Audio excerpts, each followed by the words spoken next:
When a scarred recluse crashes through Evelyn's door begging her to become his wife by morning, she knows the entire town will call them insane.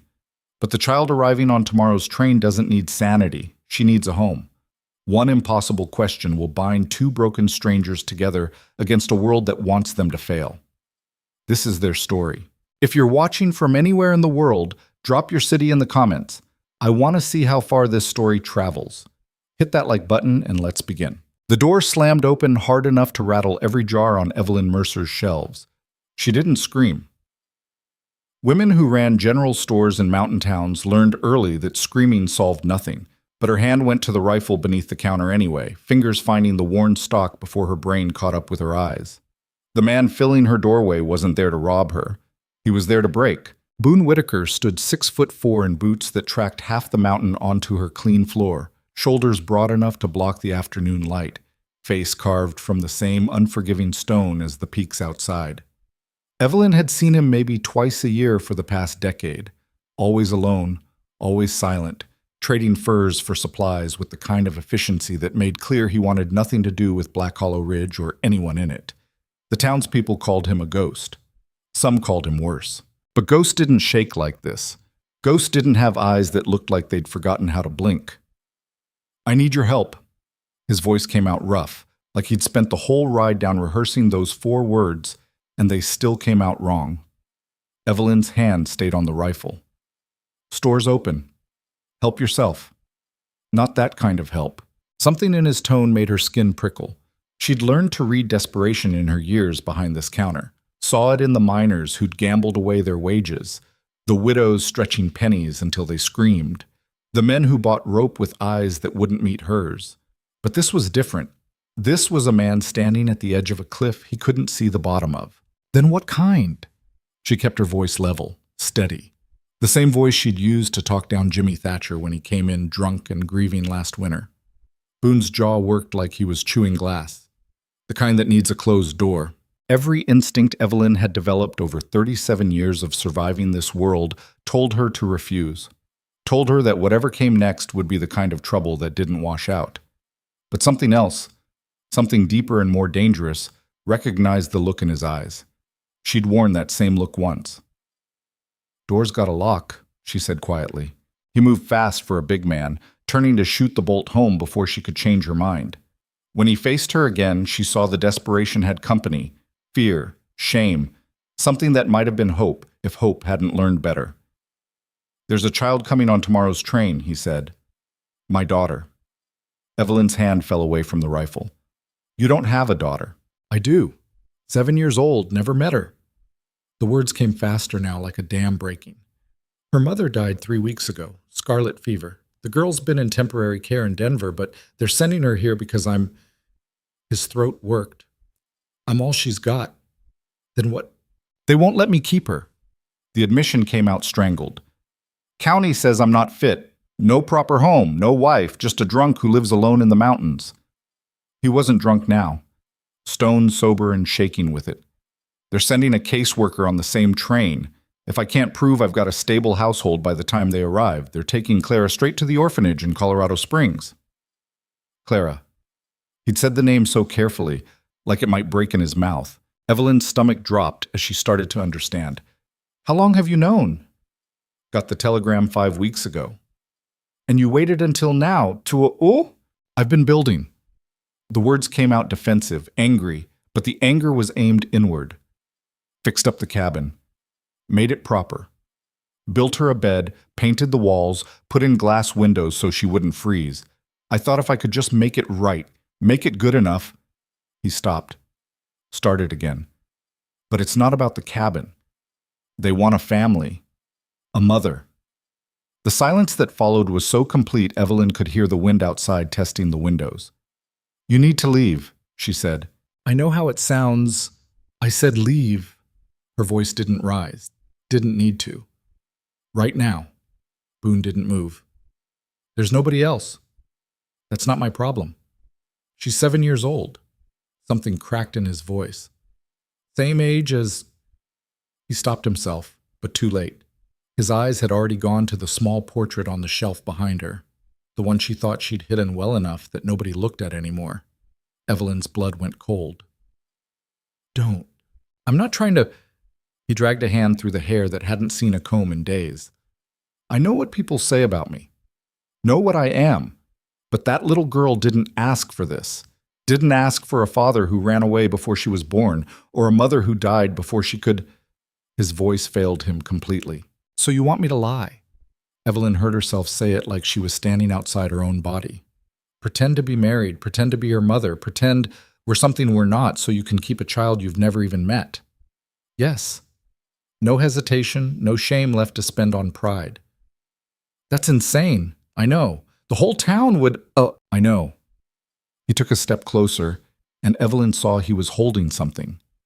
An envelope, creased and worn like it had been opened and refolded 100 times. This came with the telegram. From Sarah, the girl's mother. She wrote it before she died. He held it out, but Evelyn didn't take it. Couldn't. Sarah said Clara doesn't talk anymore, Boone continued. Hasn't said a word since the fever took her mother. The temporary home says she just sits by the window waiting for someone who's never coming. His hand shook. I can't let them put her in an orphanage. Can't let her grow up thinking nobody wanted her. Not when I. He stopped. Not when I finally have a chance to be what I should have been from the start. You don't know me, Evelyn said. Don't know anything about me. I know you've been alone in this town for 11 years. I know you keep to yourself same as me. I know. He hesitated. I know you understand what it means to fail someone. The words hit like a fist. Evelyn's breath caught. I heard what happened, Boone said quietly. Back east. The little girl who. Stop talking. Evelyn's voice came out too thin, too broken. Stop talking right now. But he didn't. Sarah's letter said Clara loves stories, loves books, needs someone patient who won't give up on her. His eyes met hers, and they were drowning. I can give her a home, food, safety, but I can't give her what she needs most. Can't give her someone who knows how to. He gestured helplessly. You ran a schoolhouse once. You know children. I know I failed. The words ripped out of her before she could stop them. I know I saw the signs and did nothing. I know a little girl died in the snow because I was too afraid to. She stopped herself, forced breath into lungs that didn't want it. So if you think I'm qualified to save your daughter, you're even more desperate than you look. I am. No pride, no pretense, just truth. I'm the most desperate man you've ever going to meet. The clock on the wall ticked. Outside, someone laughed. The whole world kept turning while Evelyn stood completely still. Why me? She finally asked. Why not Emma Halstead? She's been widowed 2 years, has her own children. Emma would say yes for the wrong reasons, would want it to be real. Boone's jaw tightened. I'm not offering real. Can't. Don't have it in me anymore. But I can offer honest. A business arrangement. You help me keep Clara. I make sure you never want for anything. The cabin's big enough for separate rooms. You'd have your own space, your own life. I wouldn't. He stopped. I wouldn't ask for anything except the appearance of a family when the county comes around. That's not how marriage works. It's how this one would, Evelyn laughed. The sound came out sharp enough to cut. You want me to marry you tonight and pretend to be a mother tomorrow morning to a child who doesn't know either of us? A child who's already lost everything. Yes. That's not salvation. That's another kind of trauma. Maybe. He didn't look away. But it's a chance. More than she'll get in Colorado Springs. You don't know that. I know what orphanages do to children who don't talk, who don't smile, who wait by windows. His voice went quiet. Dangerous. I know they'll call her difficult, broken. I know she'll age out alone and angry and convince the whole world threw her away. He paused. I know because that's what happened to me. The admission hung in the air like gun smoke. Evelyn stared at this man she barely knew, this stranger who'd just handed her his throat. The county won't believe it. We've never even been seen together. Don't need them to believe it, just need them to accept it. Boone pulled a folded paper from his coat. Preacher Davies owes me a favor. He'll backdate the marriage certificate 2 months. Say we wanted to keep it quiet until the cabin was ready. That's fraud. That's love. The word sounded foreign in his mouth, like he was speaking a language he'd forgotten. or close enough to fool anyone who doesn't look hard. And when Clara asks questions, when she wants to know why she's never heard of me, why her father suddenly has a wife who, I'll tell her the truth. Boone's voice went hard, certain. Tell her I was a coward who ran from her mother and missed 7 years I can't get back. Tell her I'm sorry. Tell her I'm trying. He met Evelyn's eyes. Tell her she deserves better than me, but I'm all she's got, and I'm asking, begging her to give me a chance to be enough.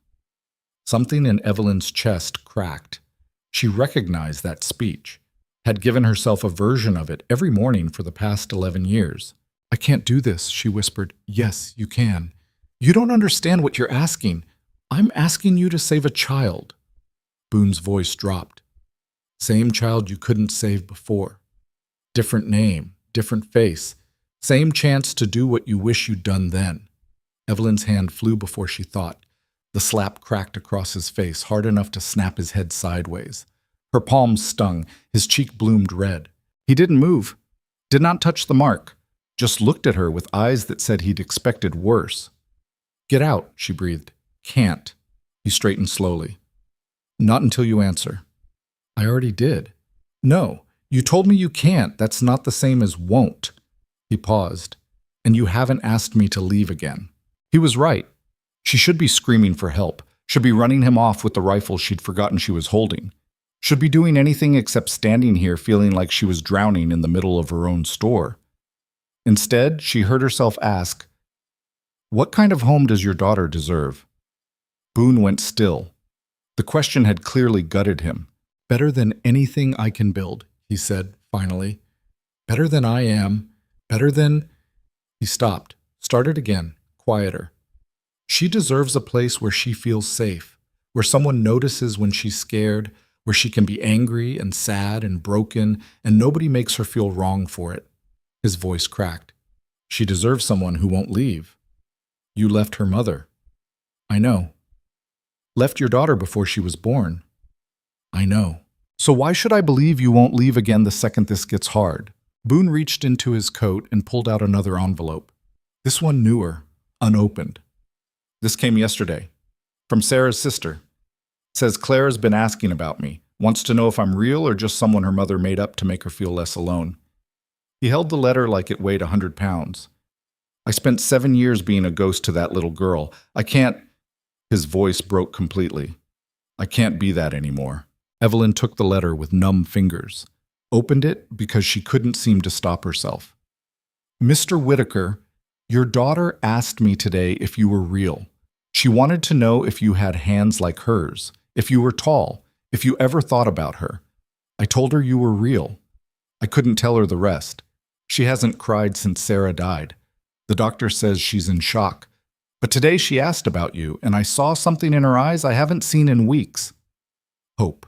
Please don't take that from her. Whatever kind of man you are, whatever you've done, she's already lost her mother. Don't make her lose her father, too. The train arrives at 9 a.m. The caseworker's name is Mrs. Patricia Holbrook. She's not a bad woman, but she's thorough. If you can't provide a stable home, she won't hesitate to take Clara. This is your only chance. Margaret Chen. Evelyn's hands shook as she refolded the letter. This is insane. I know. It won't work. Probably not. We could both go to jail for fraud. Rather go to jail than live knowing I didn't try. She looked up at him, really looked, saw past the scars and the fear to something deeper, something that might have been decent once before life got its teeth in. I have conditions, she heard herself say. Boone's entire body went rigid. Anything. I want the truth. About everything. Why you left Sarah. Why you've been alone for 7 years. What happened that made you this way? She paused. And I want you to tell Clara the truth too. Not today. Not tomorrow. But when she's ready, she deserves to know who we really are. Done. I keep my store. My life. This marriage is legal on paper, but that's all it is. You don't own me. Don't control me. Don't expect anything except what we agreed. Understood. And if Clara's unhappy, if she's scared or hurting, or if this arrangement damages her in any way, I'm gone. No argument, no negotiation. Her well-being comes before your redemption. Something that might have been relief crossed Boone's face. That's all I want. Evelyn set the letter down carefully. Her hands wouldn't stop shaking.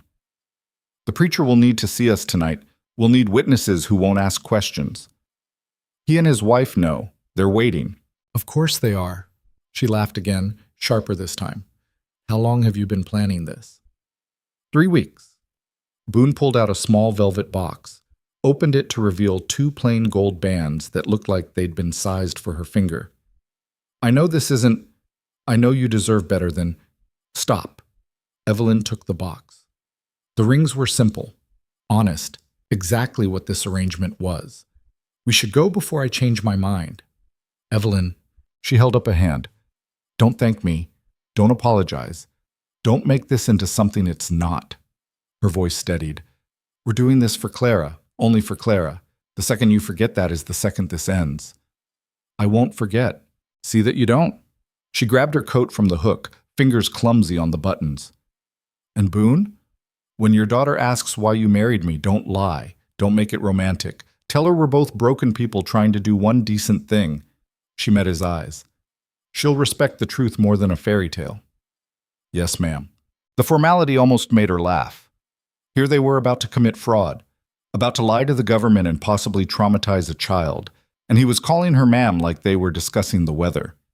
But as she locked the store behind them and climbed into his wagon under a sky going purple with dusk, Evelyn couldn't shake the feeling that she'd just made either the best or worst decision of her life. Probably both. The church was older than the town, built from timber that had survived fires and floods, and the kind of winters that killed the unprepared. It sat at the edge of Black Hollow Ridge like a sentinel, windows dark except for the dim glow of candlelight in the pastor's office. Preacher Davies met them at the door with eyes that had seen too much human failure to judge anymore. His wife stood behind him, gray-haired and silent, holding a worn Bible that looked like it had married and buried half the territory. Evelyn? The preacher said quietly, You sure about this? No. She stepped inside before she could run. But I'm doing it anyway. Mrs. Davies touched her arm. The gesture was brief, gentle, the kind of touch that said, I won't ask questions, but I'll pray for you anyway. They gathered in the small chapel, 4 people in enough shadows to fill a congregation. Boone stood at the altar like a man facing execution, hands clenched at his sides, jaw tight enough to crack teeth. Evelyn stood beside him and tried to remember how to breathe. We're gathered here, Preacher Davies began. Skip to the vows, Boone interrupted. Please. The old man's eyebrows rose, but he nodded, flipped forward in the Bible. Do you, Boone Whitaker, take Evelyn Mercer to be your lawfully wedded wife? I do. To have and hold, I do. Son, let me finish the I do. To everything, all of it, whatever it takes. Boone turned to Evelyn, and the desperation in his eyes was so raw she had to look away. I'll spend the rest of my life trying to deserve this. Trying to deserve her. Evelyn's throat closed. She forced words past the blockage. I'm not doing this for you. I know. And I won't pretend this is something it's not. I know that too. Preacher Davies cleared his throat. Evelyn? Do you take this man on one condition? She looked at Boone, really looked. When Clara asks where I came from, you tell her I was scared. Tell her I almost said no. Tell her I'm not a hero or a saint or anything except someone who's trying. Her voice dropped. Tell her we're all just trying. Something shifted in Boone's expression. Not hope exactly. More like recognition. Like he'd just seen her for the first time and understood they were both standing on the same cliff edge. I'll tell her, he promised. Then I do. The words came out steadier than she expected. For Clara. For one innocent child who deserves better than what we are. Preacher Davies looked between them like he was trying to decide if he should perform the ceremony or talk them out of it. Finally he sighed. Then by the power vested in me, I pronounce you husband and wife. He paused. May the good Lord have mercy on all 3 of you. Amen, Mrs. Davies whispered. Boone slid the ring onto Evelyn's finger with hands that shook. She did the same for him, metal cold against his calloused skin. The bands fit perfectly. He'd measured well. You may kiss the bride, the preacher said half-heartedly. No. Evelyn stepped back. That's not part of this. Boone nodded. Understood. They signed the certificate in silence. Preacher Davies backdated it to August 1st, his handwriting cramped and careful. 2 months married. Long enough to be believable. Not so long that anyone would question why they'd kept it secret. I'll file this with the county tomorrow, he said, official as they come. Thank you. Boone's voice came out rough. The old man shook his head. Don't thank me. Just don't make me regret this. He looked at Evelyn. You change your mind? My door's open. Annulment's easier than you think. I won't need it. Famous last words, child. But his eyes were kind. Go on, then. You've got a home to prepare and a daughter arriving in... He checked his watch. 13 hours. The words hit Evelyn like a bucket of ice water. 13 hours. By this time tomorrow, she'd be responsible for a traumatized 7-year-old who didn't know her, didn't trust her, had every reason to hate the world and everyone in it. She'd be a mother. The thought made her want to vomit. Outside, the temperature had dropped. Frost glittered on the wagon seat. Boone helped her up without asking, his hand careful on her elbow. The touch was so brief she almost missed it. They rode in silence toward the mountains, the town falling away behind them until there was nothing but darkness and stars and the sound of hooves on frozen ground. The cabin's about an hour north, Boone finally said, higher up than most folks go. I like the quiet. I'll need to come back down in the morning. The store, already arranged for Tommy Chen to watch it, paid him for the week. Evelyn turned to stare at him. You were that sure I'd say yes? No? He kept his eyes on the trail. But I was that desperate.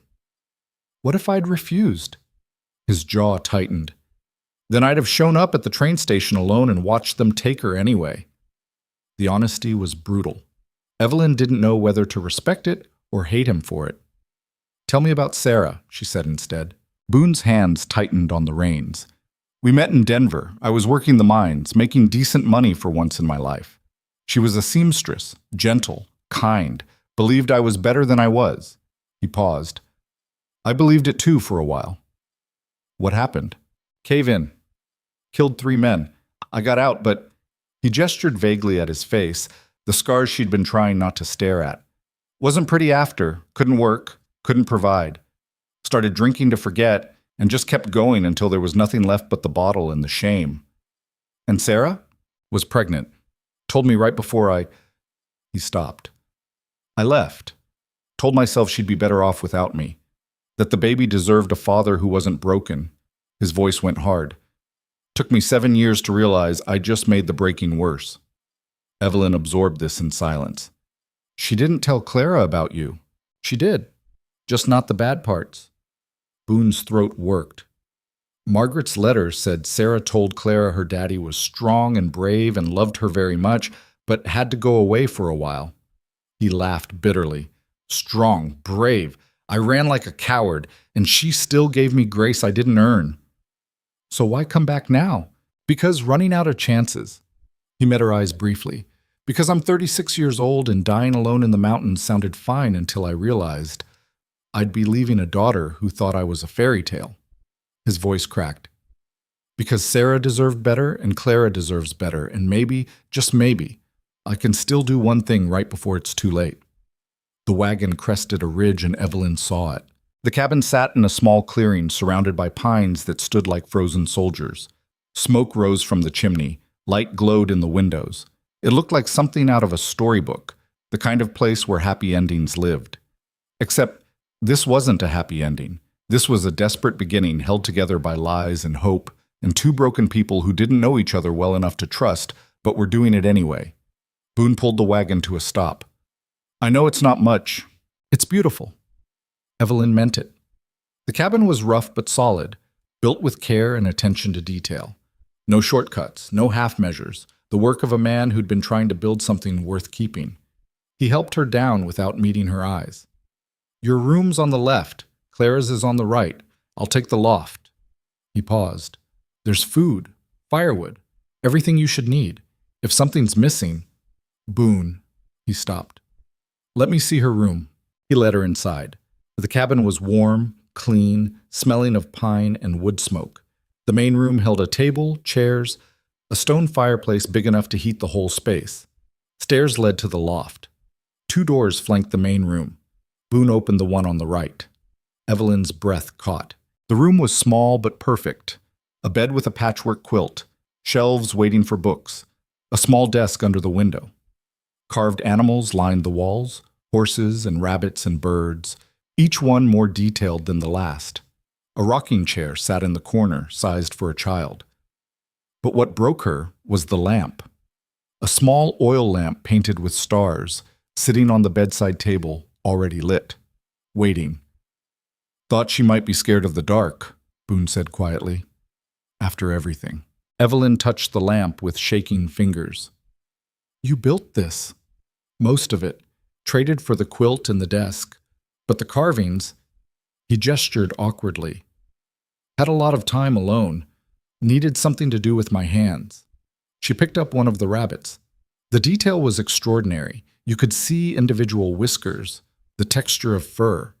It had been carved by someone who noticed things, who cared about getting them right. "She'll love this," Evelyn whispered. "You think?" For the first time since he'd crashed through her door, Boone sounded uncertain. "Young. I don't know what 7-year-old girls like. Don't know if she'll want toys or if she's too old or if I should have—" "Boone." Evelyn set the rabbit down carefully. "It's perfect." He let out a breath that sounded like he'd been holding it for weeks. They stood there in the doorway of a child's room, 2 strangers wearing wedding rings that meant nothing and everything, looking at a space built from desperation and hope, and maybe, just maybe, something resembling love. "I should let you rest," Boone finally said. "Train comes early." Evelyn nodded. She should sleep, should prepare, should do anything except stand here feeling like the ground beneath her feet had turned to water. But as Boone turned to leave, she caught his arm. "Thank you," she said quietly, "for trusting me with this." His eyes met hers and they were drowning again. "Thank you for saying yes when you should have run. I still might." "I know." He didn't pull away. "But you're here now and that's more than I deserve." "This isn't about what you deserve." Evelyn let go of his arm. "It's about what Clara needs. Don't forget that." "I won't." He left her then, climbing the stairs to the loft with heavy steps. Evelyn heard him moving around above her, settling in for a night that neither of them would sleep through. She went to her own room, found it simple but comfortable. A bed, a dresser, a window overlooking the valley. Boone had thought of everything except how to make this feel less like a trap she'd walked into willingly. Evelyn sat on the bed and stared at the ring on her finger. Married. To a man she didn't know. For a child she'd never met. To save them both from a system that would chew them up and spit them out without caring about the wreckage left behind. She thought about the little girl on the train right now, riding through the darkness toward a future she didn't choose. Thought about what it must feel like to be 7 years old and orphaned and convinced nobody wanted you. Thought about another little girl who died in the snow 11 years ago because Evelyn had been too afraid to act. Not this time, she told herself. This time I don't get to be afraid. She lay back on the bed fully clothed, staring at the ceiling, listening to the wind test the walls and Boone pacing in the loft above her. 13 hours. In 13 hours, everything would change. Either they'd save a child or they'd break her worse than she was already broken. Either way, there was no going back now. Evelyn closed her eyes and tried to pray, but the words wouldn't come. She'd lost the language for that kind of hope years ago. So instead, she just whispered into the darkness, "Please let us be enough." The cabin settled around her. The fire crackled. And somewhere in the distance, a train whistle screamed through the frozen night, carrying a little girl toward a family that existed only on paper and a home built from lies that might, somehow, become the truest thing any of them had ever known. Evelyn didn't sleep. She lay in the unfamiliar bed listening to Boone pace above her until somewhere around 3 in the morning when the footsteps finally stopped. Even then, she couldn't close her eyes for more than a few minutes before her mind dragged her back to consciousness with questions she had no answers for. What if Clara hated her on sight? What if the caseworker saw through their lie in the first 5 minutes? What if this entire desperate plan fell apart and she'd tied herself legally to a stranger for nothing? What if it worked and she failed this child the way she'd failed before? That last question was the one that kept her staring at the ceiling until gray light started seeping through the window. She rose before dawn, splashing ice-cold water on her face from the basin Boone had left in her room. Her reflection in the small mirror looked like a ghost. Dark circles, pale skin, hair that needed brushing. She looked like exactly what she was, a woman who'd made an insane decision and was about to face the consequences.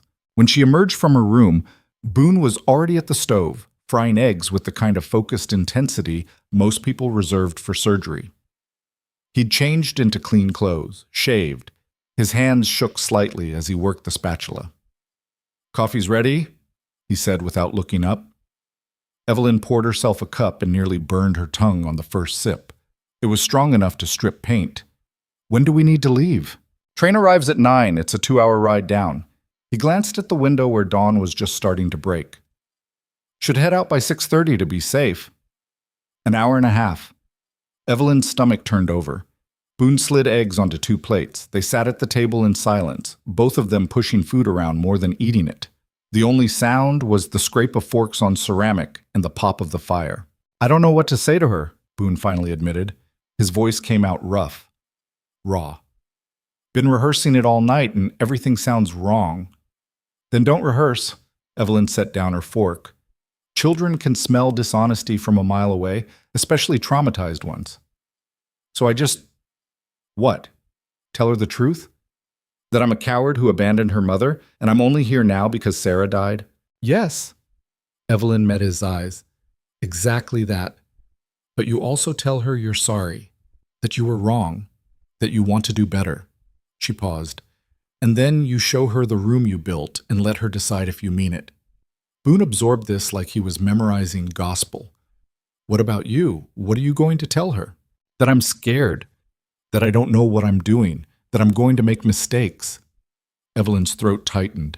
"That I hope she'll be patient with me while I figure out how to be what she needs. That's honest. It's all I've got." They finished eating in silence. Evelyn washed the dishes while Boone hitched the wagon, both of them moving through the motions like soldiers preparing for battle. When everything was ready, they stood in the main room of the cabin looking at each other across a distance that felt wider than the few feet between them. "I need to tell you something," Boone said, "before we do this. Before we get on that wagon and commit to the lie." Evelyn's stomach dropped. "What?" "The drinking." He wouldn't meet her eyes. "I told you I stopped, but I didn't tell you how recent. It's been 6 weeks since I got the telegram about Clara." He swallowed hard. "Before that, it was bad. Real bad. I'd go weeks without seeing another person. Just me and whatever whiskey I could trade for." "Are you telling me you're not sober?" "I'm telling you I'm trying to be." His hands clenched at his sides. "Telling you that some days the wanting is so strong I can taste it. That I keep a bottle buried behind the cabin and some mornings I have to talk myself out of digging it up." He finally looked at her. "You need to know what you're getting into. Need to know I might fail." Evelyn should have been angry, should have felt betrayed. Instead, she just felt tired. "If you fall off that wagon, I'm gone. No second chances. Claire doesn't need to watch another parent destroy themselves." "Understood. And if you even think about drinking around her, I won't." The certainty in his voice was absolute. "I'd rather die than let her see me like that." "Then we have an agreement." Evelyn grabbed her coat. "Now let's go get your daughter before I change my mind." The ride down the mountain was brutal in its silence. The sun rose over peaks still capped with early snow, painting everything in shades of gold and orange that should have been beautiful, but just felt cold. Evelyn watched the landscape roll past and tried to prepare herself for what was coming. A 7-year-old who didn't speak, a caseworker looking for any excuse to take her away, a town full of people who would have questions neither she nor Boone had good answers for. They reached Black Hollow Ridge just after 8. The town was already awake, shopkeepers sweeping stoops, miners heading to the claims, children running to the schoolhouse. Evelyn saw the stairs as they passed, saw people nudge each other and point at the wagon carrying Boone Whitaker and Evelyn Mercer sitting side by side like it was the most natural thing in the world. "They know," she muttered. "Preacher Davies told a few people last night." Boone kept his eyes forward. "Figured it was better than having them find out at the station. This way it looks like we're just private folks, not liars scrambling to cover our tracks." "Smart." "Desperate," he corrected. The train station sat at the edge of town, a simple wooden platform with a small office and a bench that had seen better days. A handful of people were already waiting, Tommy Chen picking up supplies, the Halstead widow seeing off her sister, old Frank Morrison, who came down every morning just to watch the train arrive like it was theater. They all turned when Boone's wagon pulled up. Emma Halstead recovered first. "Evelyn, is it true?" Evelyn climbed down from the wagon on shaking legs. "Is what true?" "That you and Boone—" Emma gestured between them helplessly. "Preacher Davies said you got married yesterday, but that can't be right because I saw you just last week and you didn't mention—" "We kept it quiet." The lie came out smoother than Evelyn expected. "Wanted to make sure before we told anyone." "Make sure of what? That it would work?" Boone appeared at Evelyn's side, close enough that she could feel the heat coming off him. "We're not like other couples, Emma. Figured people would talk. Wanted to prove them wrong first." Emma's eyes went soft, romantic. Exactly what they needed. "Oh, well, congratulations. It's wonderful. Unexpected, but wonderful." "Thank you." Evelyn forced a smile that felt like it might crack her face. The whistle sounded in the distance. Everyone on the platform turned toward the sound, craning their necks to see the train coming around the bend. Evelyn's heart started hammering so hard she thought it might break through her ribs. "I can't do this," she whispered to Boone. His hand found hers.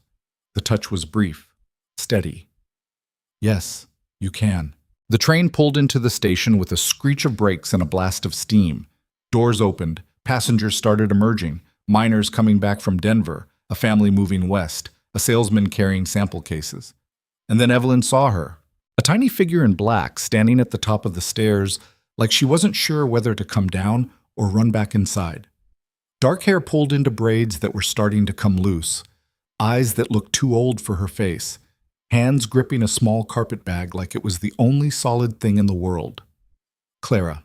Behind her, a severe-looking woman in a gray traveling suit appeared, mid-50s, with steel-rimmed glasses and a mouth that looked like it didn't smile often. She put a hand on Clara's shoulder and the child flinched. "Mr. Whitaker?" The woman's voice could have cut glass. Boone stepped forward. "Yes, ma'am. Mrs. Holbrook, I presume." "Indeed." She descended the stairs with Clara in tow, steering the child like cargo. "I trust you received my telegram regarding the conditions of this placement." "I did." Boone's voice was steady, but Evelyn could see the muscle jumping in his jaw. "And I believe I meet all of them." Mrs. Holbrook's eyes swept over him critically. "You mentioned in your reply that you'd recently married. I'll need to verify that claim." "Of course." Boone gestured to Evelyn. "This is my wife, Evelyn. We were married 2 months ago."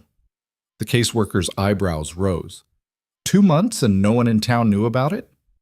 "We're private people," Evelyn said. Her voice came out calmer than she felt.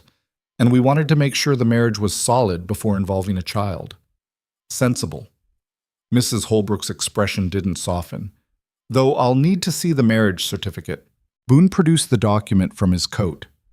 Mrs. Holbrook examined it with the focus of someone looking for forgery, checking the dates, the signatures, the official seal. Evelyn held her breath. Finally, the woman folded it and handed it back. "It appears to be in order." She turned to Clara, who hadn't moved or spoken. "Clara, this is your father and his wife." The child's eyes lifted to Boone's face. There was no recognition there, no warmth, just a kind of careful blankness that made Evelyn's heart crack. Boone knelt down slowly, bringing himself to Clara's level. "Hello, Clara, His voice failed him. He tried again. "I'm sorry. I know that's not enough. I know I should have been there and I wasn't. But I'm here now and I want—" He stopped, started over. "I'd like to try, if you'll let me." Clara stared at him, didn't blink, didn't react. "She hasn't spoken since her mother passed," Mrs. Holbrook said quietly. "The doctors say there's no physical reason. It's trauma. Grief. They believe she'll speak again when she feels safe enough." Evelyn knelt beside Boone. "Hi, Clara. My name is Evelyn. I know this is scary. I know you don't know us. But we have a home ready for you, a room with a lamp that stays on all night if you want it. Books, a view of the mountains." She paused. And we promise not to lie to you about anything, even when the truth is hard. For the first time, something flickered in Clara's eyes. Not trust, but maybe curiosity. I'll need to inspect the home, Mrs. Holbrook announced. Standard procedure. If it meets county standards, Clara can stay on a provisional basis. I'll return in 1 month for a follow-up assessment. 1 month? Boone's voice went tight. To ensure the child is adjusting, that the home is stable, that this arrangement is in Clara's best interest. Her eyes were hard. I've seen too many situations where good intentions aren't enough. Clara's welfare is my only concern. It's ours too, Evelyn said. Mrs. Holbrook's gaze shifted to her. We'll see. The ride back up the mountain was excruciating. Clara sat between them on the wagon bench, small and silent, staring straight ahead like she was carved from stone. Mrs. Holbrook had taken a separate carriage, following behind at a distance that made it clear she was watching for any signs of trouble. Boone tried several times to make conversation. The cabin's about an hour from here. It's quiet, peaceful. Lots of animals, deer, rabbits, birds. Do you like animals? Nothing. There's a creek nearby. Gets icy this time of year, but in summer it's nice for... Silence. Finally, he gave up and just drove. His shoulders hunched like he was carrying the weight of the whole mountain. Evelyn didn't try to talk, just let her hand rest on the seat near Clara's, close enough that the child could reach for it if she wanted, but far enough that it wasn't forced. Clara's eyes flicked down once, registering the presence, but she didn't move closer. When they finally crested the ridge and the cabin came into view, Evelyn heard Boone's breath catch. He'd left it warm and welcoming this morning. Now, in full daylight, it looked small, rough. Nothing like the grand homes in Denver where Clara had probably spent her early years. It's not much, he said quietly, but it's solid, safe. Clara's expression didn't change. Mrs. Holbrook's carriage pulled up behind them. She climbed down with a notebook, already making observations. Isolated. Private, Boone corrected, but not cut off. Town's 2 hours away. We make the trip twice a week for supplies. And in winter, when the snow comes, we stock up. Have everything we need to last months if necessary. The caseworker's mouth thinned. Show me inside. Boone helped Clara down from the wagon. The child moved stiffly, like her joints had forgotten how to bend. Evelyn followed them into the cabin with her heart in her throat. Mrs. Holbrook inspected everything with brutal efficiency. The main room, adequate but sparse. The kitchen, functional. Evelyn's room. She paused at the separate bed, made a note, moved on, and then Clara's room. The caseworker stopped in the doorway. Evelyn watched her take in the carefully carved animals, the quilt, the lamp already lit even though it was midday, the rocking chair positioned perfectly to catch the mountain view. Watched her expression shift from skepticism to something that might have been surprise. You made these? She gestured to the carvings. Yes, ma'am. Boone's voice was quiet. Thought you might like them. Mrs. Holbrook picked up the rabbit, examined it, set it down carefully. It's good work. Thank you. She turned to Clara, who had stopped just inside the doorway. What do you think, dear? Is this acceptable? Clara's eyes swept the room, lingered on the lamp, the carvings, the bed that was just her size. And for the first time since stepping off the train, her expression shifted. Not to happiness, not even to relief, but to something that might have been recognition. This was hers. Someone had built this for her. She walked slowly to the bed and sat down, picked up the rabbit Boone had carved, held it against her chest like it was precious. Mrs. Holbrook made another note. The room is suitable. She turned to Boone and Evelyn. I'll approve the provisional placement, but understand this. Any sign of neglect, instability, or that this child is suffering in any way, and I will remove her immediately. Her voice was iron. Claire has been through enough. She doesn't need more trauma from adults who can't provide what they promise. We understand, Evelyn said. Do you? The caseworker's eyes were sharp. Because from where I stand, this looks like a very recent marriage to a very convenient solution. I'm not a fool, Mrs. Whitaker. I know desperation when I see it. The name hit Evelyn like a slap. Mrs. Whitaker. She'd never used it, hadn't even thought about it until this moment. You're right, Boone said. I am desperate. Desperate to be a father to a daughter I've never met. Desperate to give her a home. Desperate to prove I'm more than the man who ran away 7 years ago. He paused. But that doesn't make it fake. It just makes it honest. Mrs. Holbrook studied him for a long moment. 1 month. I'll return to check on Clara's progress. Until then, she stays.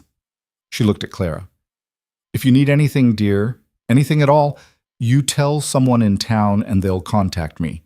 Do you understand? Clara nodded once, small, uncertain. Good. The caseworker's expression softened slightly. I hope this works out, I truly do, but I'll be watching. She left in a swirl of gray skirts and cold efficiency. They listened to her carriage roll away, the sound fading until there was nothing but silence and the three of them standing in a cabin that was supposed to be a home. Boone cleared his throat. There's firewood to bring in, and I need to check the... He was making excuses to leave, to give them space. Boone. Evelyn stopped him. Stay. He froze. Clara needs to see us together, needs to understand what this is. She looked at the child still sitting on the bed, still clutching the carved rabbit. Right, Clara. You deserve to know the truth. The girl's eyes lifted to hers, waiting. Evelyn sat down on the floor, cross-legged, so she was below Clara's eye level, less threatening. Your father asked me to marry him 2 days ago. I'd never spoken more than 5 words to him before that.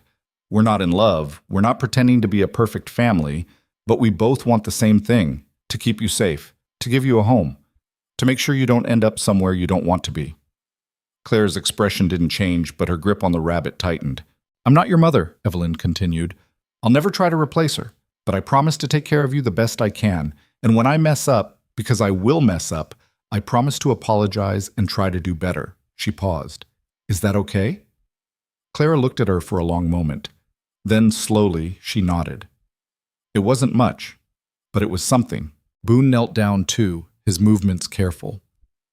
I know I'm a stranger to you. Know your mother probably told you about me, but stories aren't the same as... He stopped. I'm going to make mistakes too. Probably more than Evelyn, but I swear I'll keep trying, every single day, for as long as you'll let me. Clara's eyes moved to his face, studying him, taking in the scars, the rough edges, the desperation written in every line. Then she did something that made both adults freeze. She held out the carved rabbit. Boone took it with shaking hands. You like this one? A nod. I made others, different animals. They're all yours if you want them. Clara reached out and touched one of the horses on the shelf, ran her small finger over the carved mane. That's Thunder, Boone said quietly. Named him after a storm that came through last spring. He's fast, brave, doesn't scare easy. Clara picked up Thunder, held him next to the rabbit. You can name them whatever you want, Boone added. They're yours now. The child gathered 3 more animals, a bird, a fox, a deer, and arranged them on the bed in a careful line. Then she looked at Boone again and pointed to the shelf. You want to see the rest? A nod. Boone showed her every carving, explaining where he'd gotten the idea for each one, what kind of wood he'd used, which ones had been hard to get right. Clara listened without making a sound, but her eyes tracked everything, taking it in, processing. Evelyn watched from the doorway, something tight in her chest loosening by degrees. This wasn't love, wasn't even trust yet. But it was a start, a tiny crack in the wall Clara had built around herself. After Boone had shown her the last carving, a tiny owl with wings spread, Clara carefully arranged all the animals on her shelf. Then she turned and looked at both adults with an expression that might have been a question. Are you hungry? Evelyn asked. We have bread, some jam. I could make soup. Clara shook her head. Tired. Another shake. Do you want to see the rest of the cabin, the mountains? Clara pointed to the rocking chair. You want to sit there? A nod. Boone moved it closer to the window. Clara climbed into it, small hands gripping the armrests, and started rocking slowly, back and forth, staring out at the valley below where snow was starting to dust the peaks. We'll leave you alone, Evelyn said gently. Let you get used to things, but we'll be right outside if you need us, okay?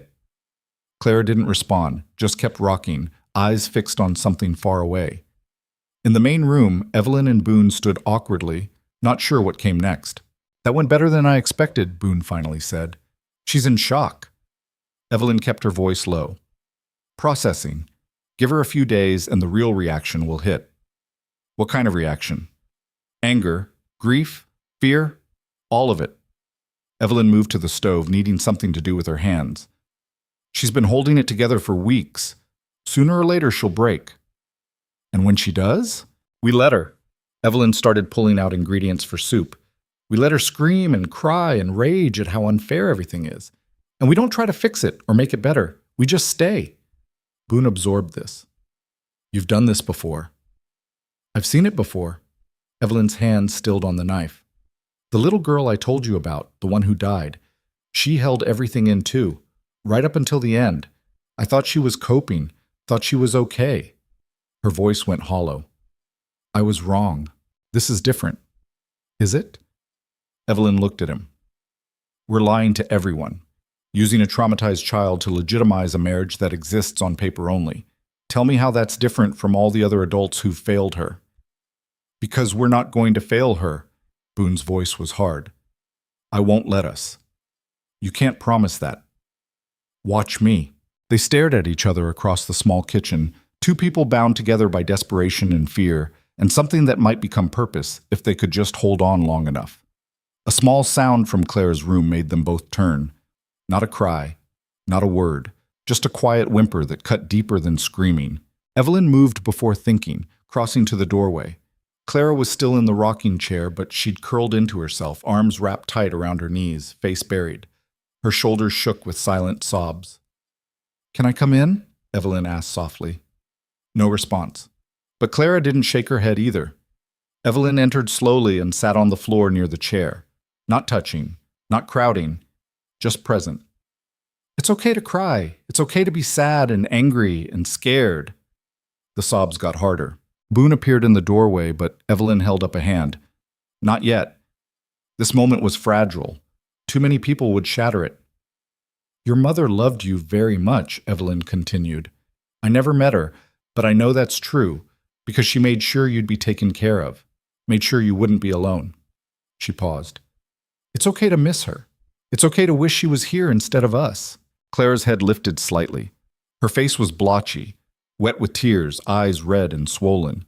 She looked at Evelyn with an expression that broke something fundamental. She looked destroyed. I know we can't replace her, Evelyn whispered.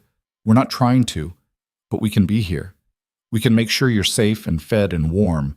We can listen when you're ready to talk. We can... Her own voice cracked. We can try. Clara stared at her for a long moment.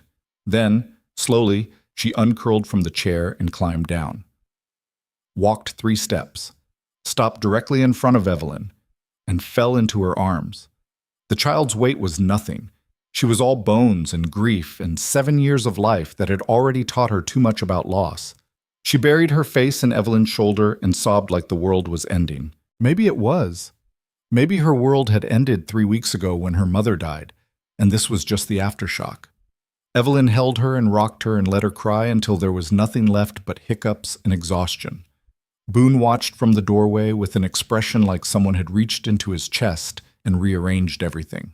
When Clara finally went limp with exhaustion, Evelyn carried her to the bed, tucked her in with the patchwork quilt, made sure the lamp was lit, placed the carved rabbit in her arms. Sleep, she whispered. We'll be here when you wake up. Clara's eyes drifted closed. Within minutes, her breathing evened out into the deep rhythm of true sleep. Evelyn stood there watching her, this tiny stranger who'd just become her responsibility, and felt the full weight of what they'd done settle onto her shoulders. In the main room, Boone sat at the table with his head in his hands. She'll be okay, Evelyn said. She didn't know if she believed it. I don't know how to do this. His voice came out muffled. Don't know how to be what she needs. Neither do I. Evelyn sat across from him. But we're here. We showed up. That's more than a lot of people do. It's not enough. It's a start. She reached across the table and touched his hand briefly. One day at a time. One moment at a time. We can't think beyond that or we'll break. Boone looked up. His eyes were red. Thank you for being here. For not running. Don't thank me yet. Evelyn pulled her hand back. We've got 29 more days until Mrs. Holbrook returns. Anything could happen between now and then. Then we make sure the right things happen. And if we can't, his jaw set. We will. Outside, the sun moved across the sky, painting the mountains in shades of amber and gold.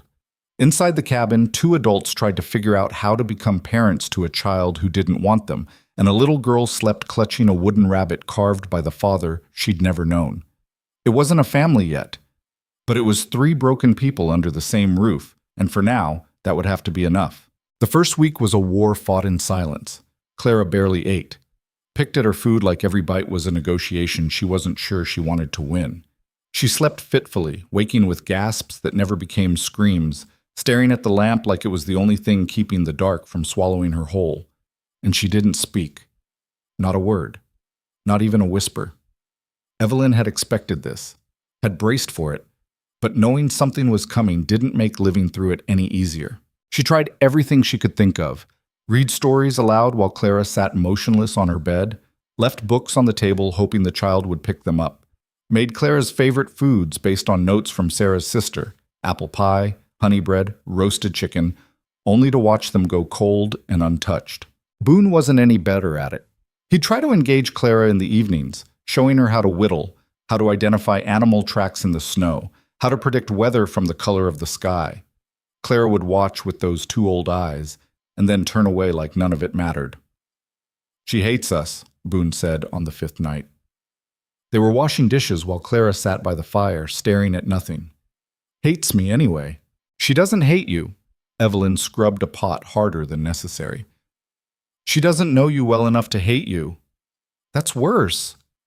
Maybe it was. Evelyn didn't have an answer for that. The town started talking almost immediately. Emma Halstead came by on the third day with a basket of preserves and questions barely disguised as concern. How were they managing? Was Clara settling in? Wasn't it all happening so fast? Evelyn smiled and lied and sent her away with reassurances that everything was fine. Perfect. Exactly as it should be. The lie tasted like ash. On the seventh day, the first snow came. It started just after dawn, fat flakes that fell lazy and thick, covering the world in white silence. Evelyn woke to find the cabin transformed, windows frosted at the edges, cold seeping through the walls despite the fire Boone had kept burning all night. She found Clara already awake, standing at her window with one hand pressed against the glass, watching the snow fall. "Beautiful, isn't it?" Evelyn said quietly. Clara didn't turn, didn't acknowledge she'd heard. "Your mother's letter said you'd never seen real snow before. Just the dusting Denver gets." Evelyn moved closer, but not too close. "Mountain snow is different, deeper. It changes everything." The child's hand slid down the glass, leaving a trail through the condensation. "When I was your age, I loved snow," Evelyn continued. "Thought it was magic. My father would take me out and we'd build things, snow forts, animals, whole cities sometimes." The memory hurt more than she expected.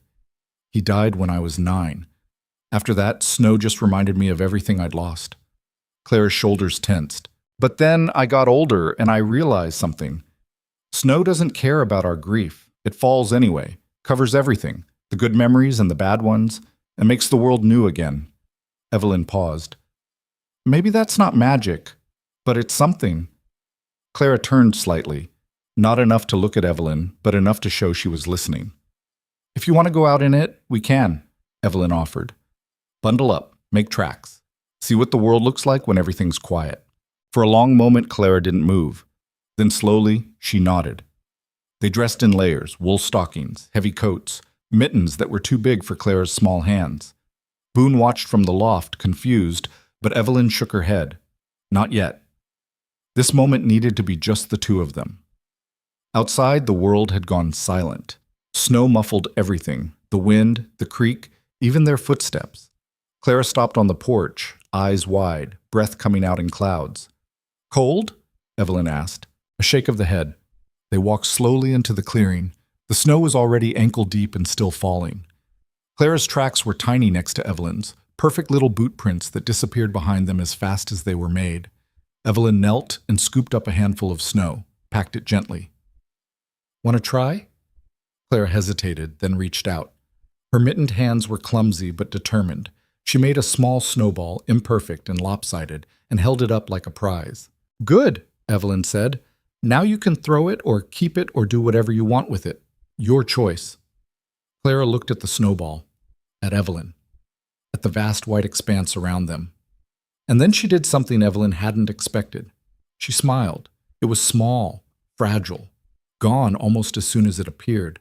But it had been there, real and true, and proof that somewhere under all that grief, Clara was still a 7-year-old who could find wonder in snow. They stayed out until Clara's cheeks were red and her hands were shaking with cold.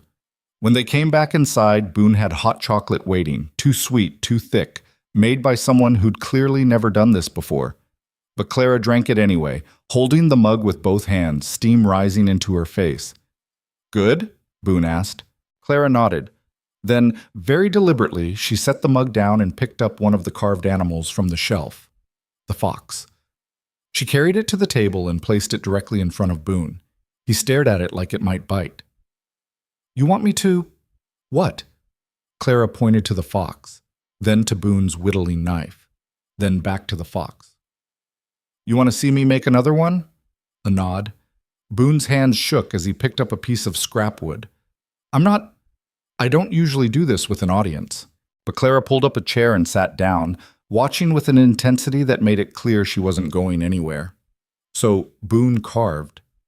His movements were slow at first, self-conscious, but gradually he fell into the rhythm of it.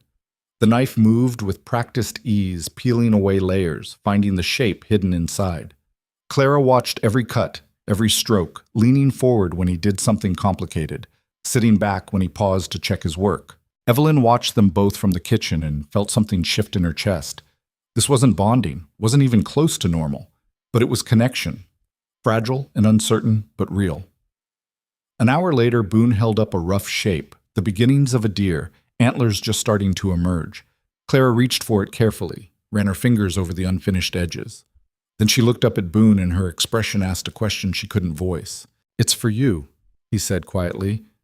"When it's done, if you want it." Clara clutched the half-finished deer to her chest and nodded. That night, for the first time since arriving, Clara ate a full meal. Not much, some bread, a little soup, but she finished what was on her plate and didn't push the rest away. When Evelyn tucked her into bed, Clara was still holding the unfinished deer. "Sleep well," Evelyn whispered. Clara's hand shot out and grabbed Evelyn's wrist. Not hard, just enough to hold her there. Evelyn froze. "What is it?" Clara pointed to the rocking chair. "You want me to stay?" A nod. So Evelyn sat in the too small chair and rocked slowly while Clara's eyes drifted closed. She stayed until the child's breathing went deep and even, until she was certain Clara was truly asleep. When she finally crept out, her back aching from the cramped position, she found Boone sitting at the table in the dark. "She held your hand," he said. "My wrist." "Same thing." He looked up and his eyes were wet. "She's never touched me, not once. Flinches if I get too close." Evelyn sat down across from him. "You're a stranger. I am too, but I'm a woman, someone who feels safer." His jaw worked. "I know. I want her to know I'm not going to hurt her. Give her time. We've got 3 weeks until Mrs. Holbrook comes back. 3 weeks to convince her Clara's thriving here." He laughed bitterly. "She barely eats, doesn't sleep through the night, won't speak. How is that thriving?" "She smiled today." Evelyn's voice was firm. "She made a snowball. She watched you carve and asked you to make her something. That's progress." "It's not enough." "It has to be." Evelyn leaned forward. "Because we don't have another option. We keep trying, keep showing up, keep proving we're not going anywhere." She paused. "And we hope it's enough." Boone ran his hands through his hair. "I'm terrified I'm going to fail her." "You will." The honesty made him flinch. "We both will. We'll make mistakes and say the wrong thing and hurt her without meaning to. But we'll also be here every single day. That counts for something." "Does it? It's all we have." They sat in the dark, listening to the fire pop, and the wind test the walls. Outside, snow continued to fall, blanketing the world in white silence. Inside, 2 broken people tried to figure out how to be whole enough for a child who needed more than they knew how to give. The nightmare came on the 10th night. Evelyn jerked awake to the sound of screaming, raw and terrified and absolutely shredding. She was out of bed and running before her mind caught up, crashing into Clara's room to find the child sitting bolt upright, eyes wide but unseeing, shrieking at something only she could see. "Clara!" Evelyn grabbed her shoulders. "You're safe. You're here. You're—" Clara fought her, scratched and kicked and screamed harder, lost in whatever horror was playing behind her eyes. Boone appeared in the doorway. "What do I—" "Light!" Evelyn shouted. "More light!" He ran, coming back with every lamp in the cabin. The room flooded with brightness. Clara's screams cut off abruptly, replaced by harsh, gasping breaths. Her eyes focused slowly, taking in the room, the lamps, Evelyn's face. "You're safe," Evelyn said again, softer this time. "Just a bad dream." "You're safe." Clara's face crumpled. She launched herself at Evelyn, wrapping her arms around her neck so tight it almost hurt, and sobbed into her shoulder with the kind of desperate grief that had no bottom. Evelyn held her and rocked her and murmured nonsense until the sobs faded to hiccups. Boone stood frozen in the doorway, useless and aching, watching his daughter break in another woman's arms. "Mama," Clara whispered. So quiet Evelyn almost missed it. The word was a knife. "I know," Evelyn whispered back. "I know you want your mama. I'm sorry. I'm so sorry." Clara cried harder. They stayed like that until dawn started breaking through the windows. Clara finally exhausted herself back into sleep, still clinging to Evelyn like a drowning person clutching driftwood. Evelyn carefully laid her back on the bed, tucked the quilt around her, made sure every lamp was still burning. In the main room, Boone had coffee ready. His hands shook as he poured. "She called for her mother," Evelyn said. "I heard. This is going to keep happening, maybe for weeks, maybe months." Boone's cup rattled against the saucer. "I don't know how to compete with a ghost." "You don't." Evelyn took the coffee but didn't drink it. "You let her grieve. You let her miss the mother she lost. You don't try to replace Sarah. You just—" She stopped, searching for words that wouldn't break him. "You show Clara she can love her mother and still have room for us. Eventually. And if she doesn't, then we failed." The truth sat heavy between them. But we're not there yet. The days started to blur together after that. Clara had more nightmares, not every night, but often enough that Evelyn started sleeping in the rocking chair in Clara's room, ready to respond the moment the screaming started. She'd wake with her neck cramped and her back aching, but it was worth it for the way Clara would reach for her in the dark, trusting her to make the monsters go away. Boone threw himself into being useful. He chopped enough firewood to last 2 winters, reinforced the chicken coop against predators, rode down to town for supplies they didn't need just to give Evelyn and Clara space. Every night he'd work on the deer carving, the shape becoming more defined with each session, and every night Clara would watch him with those serious eyes. On the 14th day, Clara started eating normally. Not a lot, but consistent. She'd sit at the table during meals instead of taking food to her room. She'd even serve herself sometimes, small portions carefully chosen. On the 16th day, she laughed. It happened so fast, Evelyn almost missed it. Boone had been trying to carry too much firewood at once, and the whole stack had crashed to the floor, scattering everywhere, nearly taking him down with it. He'd stood there looking so shocked and annoyed that Clara had made a sound. Not quite a giggle, but close. A sharp exhale that might have been amusement. Boone froze, looked at her. Did that just happen?" Clara's hand flew to her mouth, but her eyes were bright. "You think that's funny?" Boone knelt and grabbed a log. "You think your old man falling on his face is entertaining?" Clara nodded, solemn but with that brightness still there. "Well then." Boone stood up, walked outside, and came back with another massive armload of wood. He made it 3 steps before deliberately letting it all crash down again. This time Clara's laugh was unmistakable, a real sound of delight that filled the cabin like music. Evelyn watched from the kitchen with tears in her eyes. That night, Boone finished the deer carving. He presented it to Clara at dinner, the wood smooth and perfect, antlers delicate, eyes somehow conveying gentleness. It was the best work he'd ever done. Clara took it with reverent hands, studied it from every angle. Then she got up, walked around the table, and hugged Boone. It was quick, awkward, over almost as soon as it started, but Boone's face transformed like someone had lit a candle inside him. His arms came up slowly, carefully, returning the embrace with a gentleness that made Evelyn's throat close. "You're welcome," he whispered. Clara pulled back and returned to her seat, clutching the deer-like treasure. But something had shifted. Some wall had come down brick by brick. The next morning, Evelyn woke to find Clara standing beside her bed. "What's wrong?" Evelyn sat up fast, already reaching for the child. "Bad dream?" Clara shook her head, held out a book, one of the ones Evelyn had left on the table weeks ago. "You want me to read to you?" A nod. They settled in the main room with Clara tucked against Evelyn's side, the book open across both their laps. Evelyn read about a girl who went on an adventure, found friends in unexpected places, learned she was braver than she thought. Clara's finger traced the illustrations, following along. When Evelyn finished, Clara pointed to the beginning. "Again?" A nod. So Evelyn read it again, and then a third time. By the fourth reading, she was nearly hoarse, but Clara was mouthing some of the words along with her voice silent, but her lips forming the shapes. Boone watched from the kitchen, pretending to be busy with breakfast, but Evelyn caught him wiping his eyes more than once. On the 19th day, they took Clara to town. It had to happen eventually. They needed supplies, and Clara needed to be seen, needed people to get used to the idea of Boone Whitaker's daughter, needed to become real in the eyes of Black Hollow Ridge. Clara was terrified. She gripped Evelyn's hand so hard it hurt, pressed against her side as they walked down the main street. People stared, whispered. Emma Halstead came rushing over with her daughters in tow. "Oh, she's precious," Emma gushed. "Clara, isn't it? These are my girls, Molly and Jane. They're just a bit older than you." Clara buried her face in Evelyn's coat. "She's shy," Evelyn said quickly, "still adjusting." Of course, of course." Emma's smile was kind but curious. "How is she settling in? Must be hard, losing her mother and then being brought to a strange place with—" She stopped herself. "With us?" Boone's voice was hard. "You can say it, Emma. Strange place with a father she's never met and a stepmother she didn't ask for."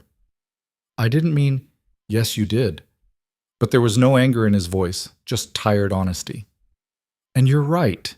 It is hard. But we're doing our best." Emma's expression softened. "I can see that. She looks healthy. That's more than some children get." They finished their shopping quickly, Clara's anxiety making every moment feel twice as long. But on the way out, Molly Halstead ran up and pressed something into Clara's hand, a small cloth doll with button eyes. "For you," Molly said. "Everyone should have a friend." Clara stared at the doll, at Molly.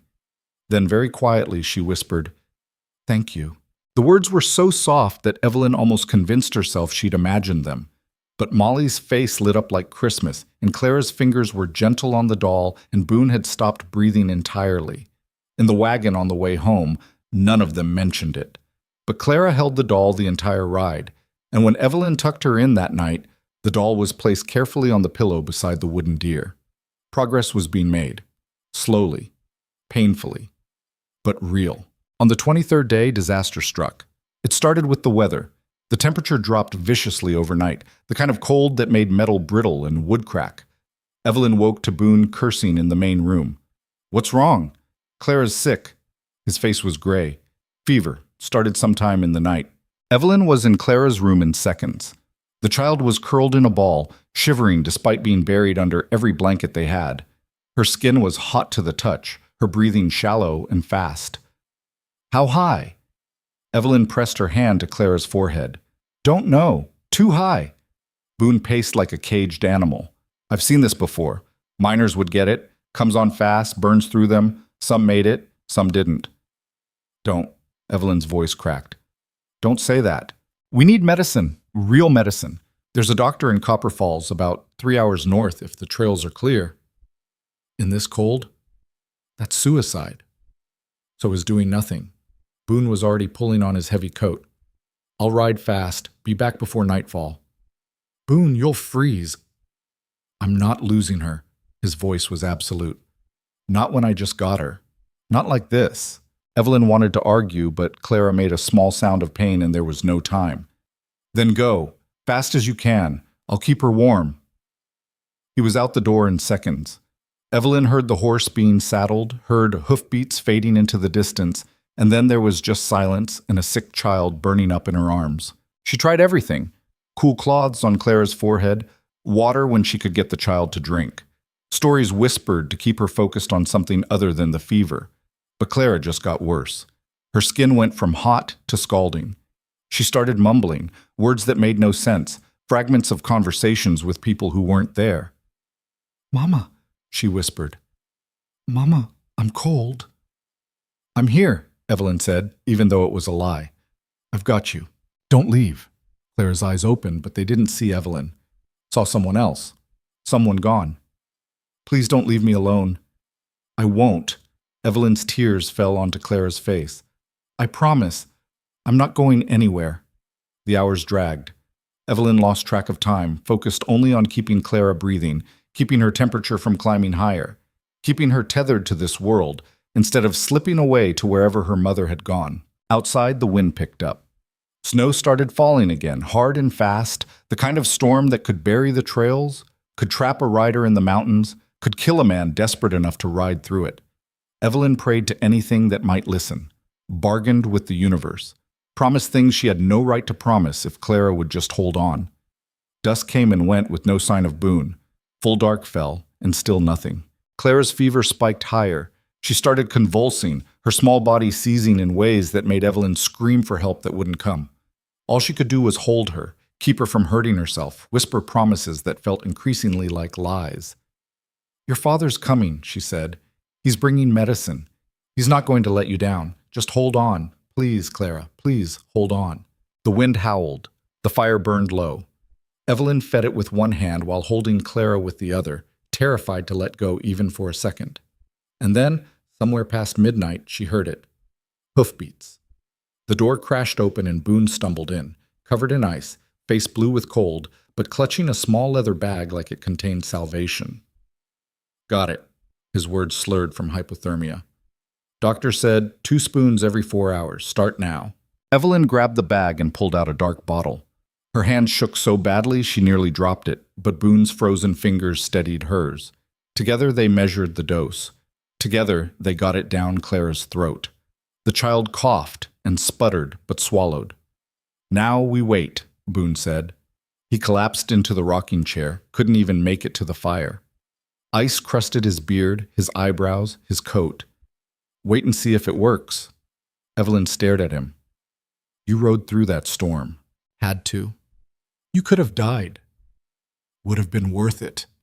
He looked at Clara, his eyes glassy with exhaustion and cold. "She's my daughter. I'd ride through hell for her." Something in Evelyn's chest cracked open. She'd been so focused on survival that she hadn't let herself see what was happening right in front of her.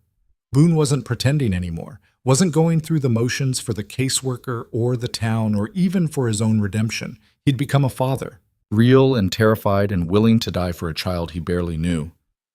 "Get by the fire," Evelyn said, "before you freeze to death." "Clara, I've got her. You've done your part. Now do mine and stay alive." He moved stiffly to the fire, peeling off layers of frozen clothing. Evelyn stayed with Clara, holding her, waiting for the medicine to work, praying it wasn't too late. An hour passed. Then 2. Clara's fever didn't break, but it stopped climbing. Her breathing eased slightly. The convulsions stopped. By dawn, her eyes fluttered open. Confused. Weak, but aware. "Evelyn?" Her voice was barely audible. "I'm here." Evelyn's tears came so fast she couldn't stop them. "I'm right here." "Where's—" Clara's eyes moved to the fire where Boone had finally passed out from exhaustion, still half frozen, but alive. "Is he okay?" "He's fine. He rode through a blizzard to get you medicine." Clara processed this. "For me." "For you." Something shifted in the child's expression. Understanding, the kind that changed everything. "He came back." "He came back," Evelyn confirmed. Clara's eyes drifted closed again, but this time it was real sleep, not fever unconsciousness. Her hand found Evelyn's and held tight.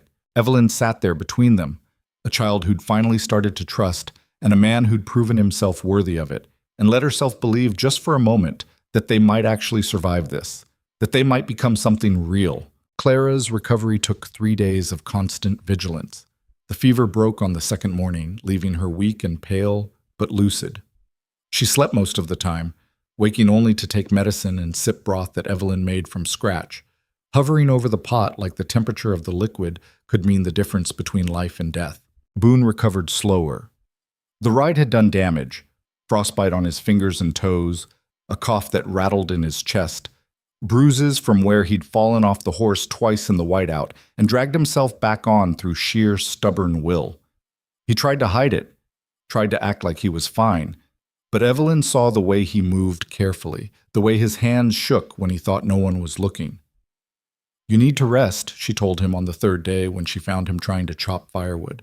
"We need wood. We have enough wood to last a month. What we don't have is another able-bodied adult if you collapse." She took the axe from him. "Go inside, sit down. Let someone take care of you for once." I'm not asking." Her voice was steel. "Clara needs you healthy. I need you healthy. So stop being stubborn and let yourself heal." He went, but the look he gave her was complicated. Gratitude mixed with something else. Something that made Evelyn's stomach flip in ways she wasn't ready to examine. On the fourth day after the fever broke, Clara spoke her first full sentence. Evelyn was reading to her, the same adventure book they'd gone through a dozen times when Clara's hand touched the page. "Why did she go?" Clara's voice was rusty from disuse, but clear. Evelyn's breath caught. "Who?" "The girl in the story. Why did she leave her home?" It took Evelyn a moment to find her voice. "Because she was looking for something. Someone she lost." "Did she find them?" "No." Evelyn looked at the illustration, a girl alone on a dark road. But she found other people who needed her, and they became her family instead. Clara absorbed this in silence. Then, "Is that what happened to you?"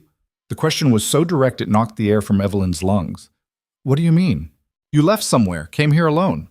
Clara's eyes were too knowing. "Were you looking for someone?" Evelyn wanted to lie, wanted to deflect, but she'd promised Clara the truth, and that promise meant something.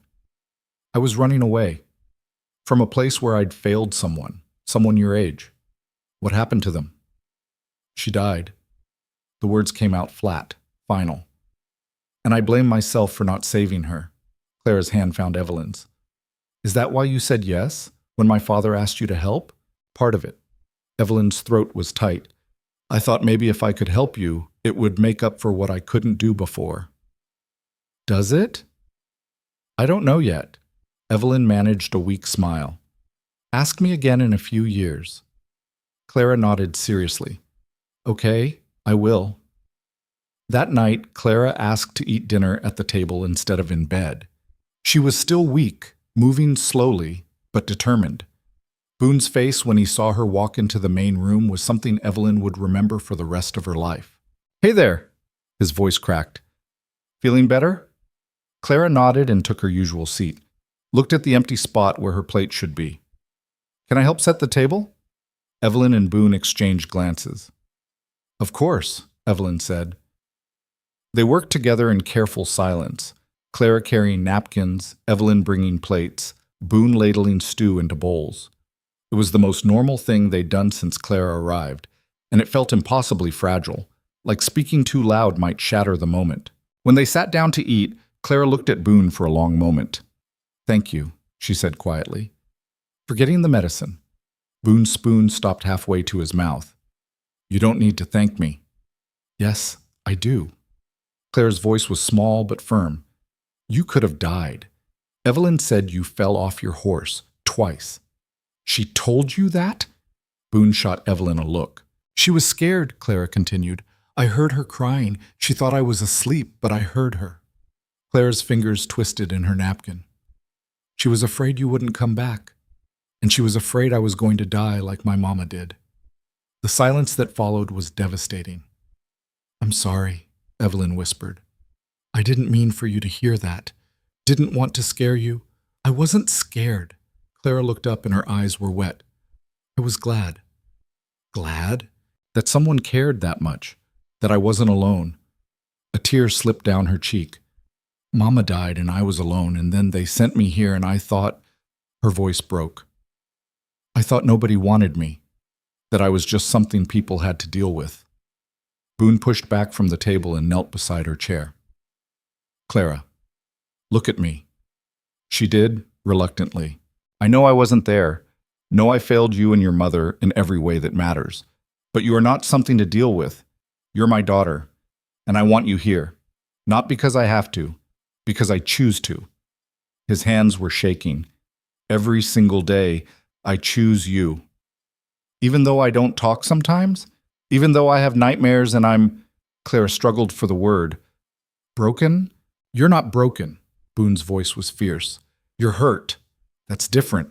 And everyone in this cabin is hurt in their own way. But we're here together, and that makes us... He stopped, looking to Evelyn for help. A family, Evelyn finished. The word felt strange in her mouth, foreign, but not wrong. Not a perfect one, not even a normal one, but ours. Clara looked between them. Really? Really, they said together. Clara launched herself at Boone, wrapping her arms around his neck. He caught her with a startled sound, holding her like she was made of glass and might shatter if he squeezed too hard. Over her head, his eyes met Evelyn's and they were drowning again. But this time it was different. This time he was drowning in something that looked like hope. The moment stretched until Clara pulled back, wiping her eyes. Can we eat now? I'm really hungry. They laughed, all three of them, and it was the first time the cabin had heard that sound, the first time it felt like a home instead of a shelter. Mrs. Holbrook arrived exactly 1 month after Clara's placement, her carriage cutting through the morning frost like a knife. Evelyn had been expecting her, but the sight still made her stomach drop. She's here, she called to Boone. He emerged from the loft looking like he hadn't slept. He probably hadn't. They'd spent the last week preparing, making sure the cabin was spotless, that Clara had clean clothes, that everything looked stable and permanent, and exactly like a real family home. Clara was reading at the table when the knock came. She looked up with wide eyes. Is that the lady? The one who decides? Yes. Evelyn smoothed her skirt with nervous hands. But you don't need to be scared. Just be yourself. What if myself isn't good enough? Boone crossed to her and knelt down. Then she's wrong, because you're more than good enough. The knock came again, more insistent. Evelyn opened the door to find Mrs. Holbrook looking exactly as severe as she had a month ago, notebook already in hand, eyes already cataloging everything. Mrs. Whitaker. The name still felt like it belonged to someone else. May I come in? Of course. Evelyn stepped aside. Mrs. Holbrook entered, and her gaze swept the cabin with professional efficiency. Noted the fire burning steadily, the clean floors, the smell of fresh bread. Noted Clara sitting at the table with a book, looking healthier than she had 4 weeks ago. Noted Boone standing protectively nearby, noting Evelyn's positioning between them all. Clara, Mrs. Holbrook said, how are you? Clara set down her book. I'm well, thank you. The caseworker's eyebrows rose slightly at the response. You're speaking now. That's progress. Yes, ma'am. And how are you finding life here? Is it what you expected? Clara considered the question seriously. I didn't know what to expect, but it's good. They take care of me. They? Mrs. Holbrook made a note. You don't call them mother and father? No, ma'am. Clara's voice was steady. Evelyn said I don't have to call them anything I don't want to, that it's okay to just use their names until I'm ready for something else. Another note. And are you ready for something else? Clara looked at Boone, at Evelyn. I don't know yet. Is that okay? That's honest, Mrs. Holbrook said, which is more than I usually get. She turned to Boone. I'd like to speak with each of you separately. Clara, would you mind waiting in your room for a few minutes? Clara's hand found Evelyn's. Do I have to? It's all right, Evelyn assured her. We'll be right here. Clara went reluctantly, casting looks over her shoulder. When her door closed, Mrs. Holbrook's demeanor shifted from professional to sharp. I've made inquiries, she said without preamble, about your marriage, the timeline, the circumstances. Evelyn's heart stopped. And several people in town find it convenient that a recluse who'd been alone for 7 years suddenly married a woman he'd barely spoken to in all that time, right before his daughter's arrival. She looked between them. So I'll ask you directly, Is this marriage legitimate, or is it a fraud designed to keep Clara out of state care? The silence was crushing. Boone spoke first. When I asked Evelyn to marry me, it was desperate, selfish. I needed a wife to keep my daughter, and she was the only person I thought might say yes. His voice was raw. So if you're asking if we married for love, the answer is no, we didn't. Mrs. Holbrook's expression hardened. Then this placement. But if you're asking if it's real, Boone continued, if we're committed to raising Clara together, to being her family, then yes, it's real. More real than half the marriages I've seen that started with romance and ended in misery. That's a convenient distinction. It's the truth. Evelyn stepped forward. We're not a conventional family. We're not even a comfortable one most days. But we show up. We take care of each other. We're learning how to be what Clara needs. She paused. Isn't that what matters? What matters is the child's welfare. Mrs. Holbrook's voice was ice. And whether this situation is stable or a house of cards waiting to collapse, then test it. Boone's jaw set. Ask Clara anything. Check the house. Talk to people in town. We've got nothing to hide, except the nature of your marriage, which is nobody's business except ours and Clara's. Evelyn's voice was firm. We've been honest with her about who we are and why we're here. She knows this started as an arrangement. She knows we're all figuring it out as we go. And she's okay with that because it's the truth. Mrs. Holbrook studied them both for a long moment. You understand that if I determine this is fraudulent, I can remove Clara immediately. Have you both arrested for conspiracy? We understand. Boone didn't flinch. And you're willing to risk that? Your freedom? Your future? For Clara? Evelyn met her eyes. Yes, without question. The caseworker's expression flickered with something that might have been respect. I'll speak with the child now. Alone. They had no choice but to agree. Evelyn knocked on Clara's door and explained that Mrs. Holbrook wanted to talk to her privately. Clara's face went pale, but she nodded and followed the caseworker into the room, closing the door behind them. Boone and Evelyn stood in the main room, listening to the murmur of voices, unable to make out words, but hearing the rise and fall of questions and answers. Every second felt like an hour. If she takes Clara, Boone's voice was barely audible. She won't. You don't know that. I know Clara. Evelyn's hands clenched. And I know she'll tell the truth. That's all we can ask for. 20 minutes passed. 30, 45. Finally, the door opened and Clara emerged looking exhausted. Mrs. Holbrook's expression was unreadable. Thank you, Clara, she said. You've been very helpful. Clara went straight to Evelyn and buried her face in her side. Evelyn wrapped an arm around her and waited for the verdict that would either keep their fragile family together or tear it apart. Mrs. Holbrook closed her notebook.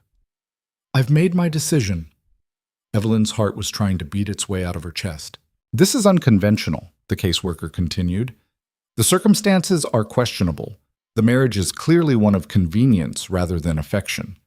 She paused. But Clara is thriving. She's gained weight. She's speaking. She's engaged with her surroundings and her caregivers. She has nightmares, but she has support through them. She's been ill, but she received immediate medical attention. So? Boone could barely get the word out. So the placement stands. Mrs. Holbrook's voice softened slightly. Whatever this arrangement is, it's working for Clara, and that's what I care about. Not romance, not convention, her welfare. She looked at them both. Don't make me regret this. The relief was so intense Evelyn's knees nearly buckled. Boone's hand found hers and squeezed hard enough to hurt. Thank you, he managed. Don't thank me. Thank your daughter. She's the one who convinced me. Mrs. Holbrook gathered her things. I'll return in 3 months for another assessment. Until then, continue what you're doing. It seems to be enough. She left in the same efficient manner she'd arrived, carriage wheels crunching over frozen ground. When the sound faded completely, Clara looked up at them with wet eyes. Did I do okay? You did perfect. Evelyn knelt down and hugged her tight. What did you tell her? The truth. That you and Boone aren't like other parents, that you don't pretend everything's perfect, but that you're here and you're trying, and that's what matters. Clara pulled back. Was that right? That was exactly right. Boone's voice was thick. Clara bit her lip. Can I ask you something? Anything. The lady asked if I felt safe here, if I wanted to stay. Clara looked between them. I said yes, but I need to know, do you want me to stay? Really? Not just because you have to. Evelyn felt something crack open in her chest. Clara, because Mama wanted me. Clara's voice broke. She loved me and she wanted me, and then she died, and I thought maybe I was the kind of person people only wanted until it got too hard, until I was too much trouble. No. Boone pulled her into his arms. You listen to me. You are not too much. You're not trouble. You're... His voice failed. He tried again. You're the best thing that's ever happened to me. You make me want to be better, make me believe I can be. And yes, I want you to stay, not because I have to, because I can't imagine this place without you anymore. What about you? Clara looked at Evelyn. Do you want me here? Evelyn's tears spilled over. I spent 11 years convinced I didn't deserve another chance, that I'd failed so badly I should never be trusted with a child again. But you... She touched Clara's face gently. You made me remember why I wanted to teach, why I wanted to help children in the first place. You gave me a purpose I thought I'd lost. She smiled through the tears. So yes, I want you here. Every difficult, beautiful, heartbreaking day of it. Clara's face crumpled and she threw her arms around both of them, and they stood there in the middle of the cabin holding each other like shipwreck survivors who'd finally found shore. When they finally pulled apart, Clara wiped her eyes and said, Can we have lunch? I'm really hungry again. They laughed and it was easier this time, more natural. Over soup and bread, Clara asked, What happens now? What do you mean? Evelyn asked. The lady said 3 months. That's a long time. What do we do until then? Live, Boone said simply. Just live. Like a real family? We are a real family. Evelyn's voice was firm. Not a conventional one, but real. Clara absorbed this. Then, can I ask for something? Something a real family would have? Of course. Can we have Christmas? The question came out small, hopeful. Mama and I always had Christmas. We'd make cookies and sing songs, and she'd tell me stories about when she was little. Clara's voice wavered. I know it's not for 3 more weeks, but I just want to remember what happy feels like, even if it's only for 1 day. Evelyn and Boone exchanged glances. Christmas. They'd been so focused on surviving they hadn't thought about celebrating. We can do that, Evelyn said. We'll make it special. Really? Really. Boone reached across and squeezed Clara's hand. Your first Christmas here should be something you remember. Clara's smile was like sunrise. They spent the next 2 weeks preparing. Boone rode into town and came back with supplies, flour, sugar, dried fruit, ribbons. Evelyn taught Clara how to make cookies from a recipe she remembered from childhood. They burned the first batch, and the second batch was too salty, but by the 3rd attempt, they had something edible. Clara laughed more during those 2 weeks than she had in the entire month before. She helped Boone cut down a small pine tree and drag it back to the cabin. They decorated it with strings of dried berries and paper stars that Clara cut out herself, tongue between her teeth in concentration. On Christmas Eve, snow fell soft and thick, turning the world into something from a storybook. They sat by the fire while Evelyn read and Clara leaned against Boone's side, his arm around her shoulders like it was the most natural thing in the world. When the story finished, Clara looked up at him. Can I ask you something? Always. Why didn't you come before, when Mama was alive? The question sucked the air from the room. Boone's arm tensed, but he didn't pull away. Because I was scared, he said finally. Scared I'd mess everything up. Scared your mother would see what I really was and regret ever knowing me. Scared I'd hurt you both just by being there. He paused. So I ran, and I told myself it was for the best, that you were better off without me. Were we? No. His voice cracked. I robbed you of a father and your mother of help she needed. I was selfish and stupid, and I can't take it back no matter how much I wish I could. Clara was quiet for a long moment. Mama used to say everyone makes mistakes, that what matters is what you do after. Your mother was a better person than I'll ever be. Maybe. Clara snuggled closer. But you're here now. That counts for something. Boone's eyes were wet when they met Evelyn's over Clara's head. She smiled at him, and he smiled back, and something passed between them that had nothing to do with their arrangement and everything to do with two people learning how to be better than they were. On Christmas morning, Clara woke them both before dawn, bouncing on their beds like a much younger child. "It's Christmas. Can we open presents, please?" They gathered around the tree in nightclothes, the fire crackling, the world outside still dark. Boone had carved Clara a whole set of forest animals: deer, rabbits, foxes, bears, each one more detailed than the last. Evelyn had sewn her a new dress and a matching one for the cloth doll Molly had given her. Clara's eyes went wide. "These are for me? Who else?" Boone's voice was gruff with emotion. Clara threw her arms around him. "Thank you. I love them. I love them so much." "There's one more," Evelyn said quietly. She handed Clara a small wrapped package. Inside was a locket on a delicate chain. When Clara opened it, she gasped. Inside were two small portraits, one of a woman with dark hair and kind eyes, one of Clara as a baby. "That's your mother," Evelyn said. "I wrote to her sister and asked for a photograph. Had it sized down to fit." She paused. "I thought you might want to carry her with you, so she's always close." Clara stared at the locket with tears streaming down her face. "It's perfect," she whispered. "It's the most perfect thing ever." She insisted Evelyn help her put it on immediately, spent the rest of the morning touching it, making sure it was still there, looking at the tiny portrait of her mother. But she also played with her new animals, wore her new dress, helped make Christmas breakfast, and only burned the eggs a little bit. She was learning to hold her grief and her joy at the same time, to honor what she'd lost while accepting what she'd found. That evening, after a dinner that was too much food and too many stories, Clara curled up between Evelyn and Boone on the floor in front of the fire. "This was the best Christmas," she said sleepily. "Yeah?" Boone's hand rested on her head. "Yeah, because I wasn't alone," she yawned, "and because you're my family now. Not the family I thought I'd have, but mine." She fell asleep like that, nestled between them, safe and warm and wanted. Evelyn and Boone sat in silence, neither wanting to move and wake her. "Thank you," Boone said finally. "For what?" "For saying yes that day. For giving me a chance to be this."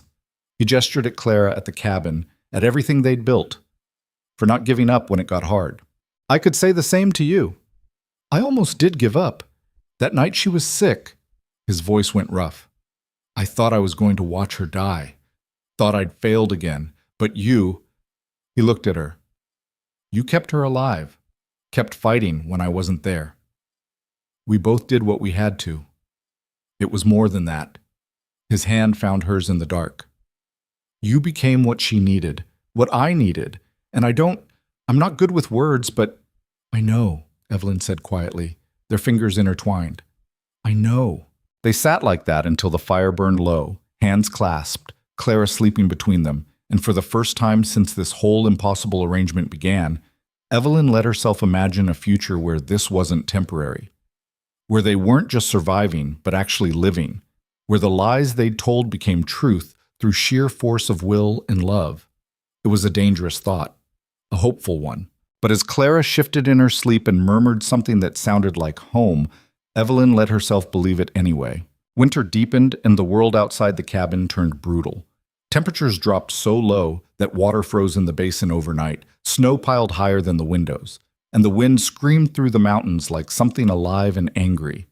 But inside, something unexpected was growing. Clara started calling Boone Papa in mid-January. It happened without ceremony or announcement. She'd been helping him stack firewood when a log slipped and nearly crushed his foot. "Papa, watch out!" she'd yelled, and then froze, hand over her mouth like she couldn't believe the word had escaped. Boone had stood there staring at her, the log forgotten at his feet. "Is that—" His voice failed. Is it okay if you call me that?" Clara nodded slowly. "If you want me to, I want you to." He knelt in the snow, ignoring the cold seeping through his pants. "I want that more than anything." She'd hugged him then, and Evelyn had watched from the window with tears freezing on her cheeks. But Clara still called Evelyn by her first name. Just Evelyn. Never mother. Never mama. And that was fine. That was enough. Some wounds took longer to heal than others. February brought the kind of storm that made people question why anyone lived in the mountains at all. Snow fell for 6 days straight, burying the trails, cutting them off from town completely. They were trapped together with nowhere to go and nothing to do but exist in each other's company. It should have been suffocating. Instead, it became something close to peace. They played games Clara taught them, silly things involving cards and made-up rules that changed every round. They read books aloud, taking turns with different voices until they were all laughing too hard to continue. Clara learned to cook simple meals, Boone taught her to carve, and Evelyn showed her how to sew a straight seam. On the 4th day of the storm, while Clara was napping, Boone and Evelyn sat at the table with coffee going cold between them. "I need to tell you something," Boone said. Evelyn's stomach tightened. "What?" "The bottle. The one I told you about, behind the cabin." He stared into his cup. "I dug it up last week." Her heart stopped. "Did you?" "No." He looked up and his eyes were raw. "But I wanted to." Stood there in the snow holding it for 20 minutes, trying to convince myself one drink wouldn't hurt, that I'd earned it, that I could handle it. "What stopped you?" "Clara called for me, said she'd had a bad dream and needed—" His voice cracked. "She needed her papa. And I realized I was standing in the snow holding a bottle while my daughter was inside scared and alone. So I smashed it, poured it out, and smashed the bottle against a rock." Evelyn reached across and took his hand. "I'm proud of you." "Don't be. I almost failed." "But you didn't. That's what matters." He turned his hand over, lacing their fingers together. "I couldn't have done this without you. Any of it. You keep me steady." "You keep me here." Evelyn's throat was tight. "Keep me from running when I get scared. Keep me believing this is real." "Is it?" Boone's eyes searched hers. "Real, I mean. Because it stopped feeling like pretend somewhere along the way, and I don't know when that happened." Evelyn's breath caught. "Boone, you don't have to answer now. Don't have to answer at all if you're not ready. He squeezed her hand. "I needed you to know that whatever this started as, it's more now. For me, at least." She wanted to say something, wanted to tell him she felt it too, this shift from arrangement to something deeper. But the words stuck in her throat, tangled with fear and hope, and all the broken pieces she'd never learned how to put back together. So instead, she just held his hand and let that be enough for now. March brought the first hints of spring and a letter from Mrs. Holbrook scheduling her 3-month follow-up. Clara read the notice and went pale. "She's coming back?" "That was always the plan," Evelyn said gently. "Every 3 months until she's satisfied the placement is permanent. What if she's not satisfied? What if she thinks—" Claire's breathing went shallow. "What if she takes me away?" Boone pulled her into a hug. "That's not going to happen." "You don't know that." "Yes, I do, because you're thriving here, and she'd have to be blind not to see it." He pulled back to look at her. "You're speaking, laughing, learning. You've gained weight. You sleep through most nights now. You have friends in town." He touched the locket she never took off. "You're healing. That's all she cares about." Clara wanted to believe him. Evelyn could see it in her face, but fear was a stubborn thing and it had teeth. The night before Mrs. Holbrook's visit, Clara couldn't sleep. Evelyn found her at 2 a.m. sitting by her window, staring out at the mountains. "Can't turn your brain off." Evelyn sat beside her. "What if everything changes tomorrow?" "It won't." "But what if it does?" Clara's voice was small. "What if she decides this isn't good enough? That I need a real family with a real mother and father who actually love each other?" Evelyn was quiet for a moment. Then she said, "Can I tell you a secret?" Clara nodded. "Your papa asked me a few weeks ago if this felt real, if we felt like a real family." Evelyn took Clara's hand. "And the truth is, I don't know what a real family is supposed to feel like. I lost mine when I was young, spent years thinking I didn't deserve another one. But this, us, it feels right in a way nothing else ever has. Even though it started as a lie? It started as survival. There's a difference." Evelyn squeezed her hand. "And somewhere along the way it stopped being about survival and became about actually wanting to be here. With you, with your papa. Building something that matters." "Do you love him?" Clara asked. "Papa, I mean." The question hung in the air like smoke. I don't know, Evelyn admitted. I care about him, respect him, depend on him. Maybe that's what love is. Or maybe love is something different and I just haven't figured it out yet. She paused. Does it matter? I guess not. Clara leaned against her shoulder. Mama used to say love wasn't just a feeling. It was a choice you made every day. To stay, to try, to keep showing up even when it was hard. Your mother was very wise. Do you think she'd be okay with this? With me being here? With you? Evelyn's throat closed. I think your mother would want you to be safe and happy and loved. And if this place gives you that, then yes, I think she'd be okay with it. Claire was quiet for a long time. Then she said, I want to call you something. Not Mama, that's still hers, but something that means you're mine too. Like what? I don't know. I'll think about it. She yawned. Can you stay? Until I fall asleep? Of course. Evelyn stayed in the rocking chair until Claire's breathing evened out, until the sky started turning gray with dawn. When she finally crept out, Boone was sitting at the table waiting. Couldn't sleep either? She asked. Heard you two talking. He poured her coffee. Clara asked if you loved me. She did. What did you tell her? Evelyn sat down across from him. The truth, that I don't know what love is supposed to feel like, but that what we have is real. Is it enough? He wasn't looking at her. Real but undefined. A family built on an arrangement that became something else, but we're too scared to name it. It's enough for now. What about later? I don't know. Evelyn's hands wrapped around the warm cup. I spent so long running from anything that felt like commitment, like permanence, because permanence meant risk, and risk meant potential loss, and I couldn't. She stopped. I couldn't survive another loss. You're surviving this. Boone's eyes met hers. You're doing more than surviving. You're building, growing, becoming someone who doesn't run anymore. Because I have a reason to stay. Clara? Both of you. The admission felt like stepping off a cliff.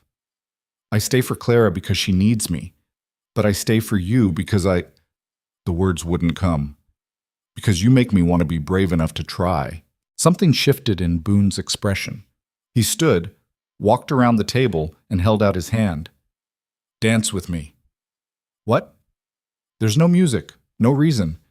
But we've built this whole life together, and we've never... He gestured helplessly. Just once. I want to hold you like you're mine. Not because we had to. Because I want to. Evelyn's hand found his, and he pulled her up gently.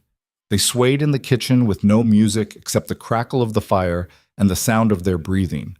His hand was warm on her back. Her head fit perfectly against his shoulder. And for those few minutes, they weren't two broken people pretending to be whole. They were just two people choosing each other in the quiet dark. When they finally pulled apart, Boone touched her face gently. Whatever happens today with Mrs. Holbrook, whatever she decides, this is real. You and me and Clara, this family we've built from nothing, that's real.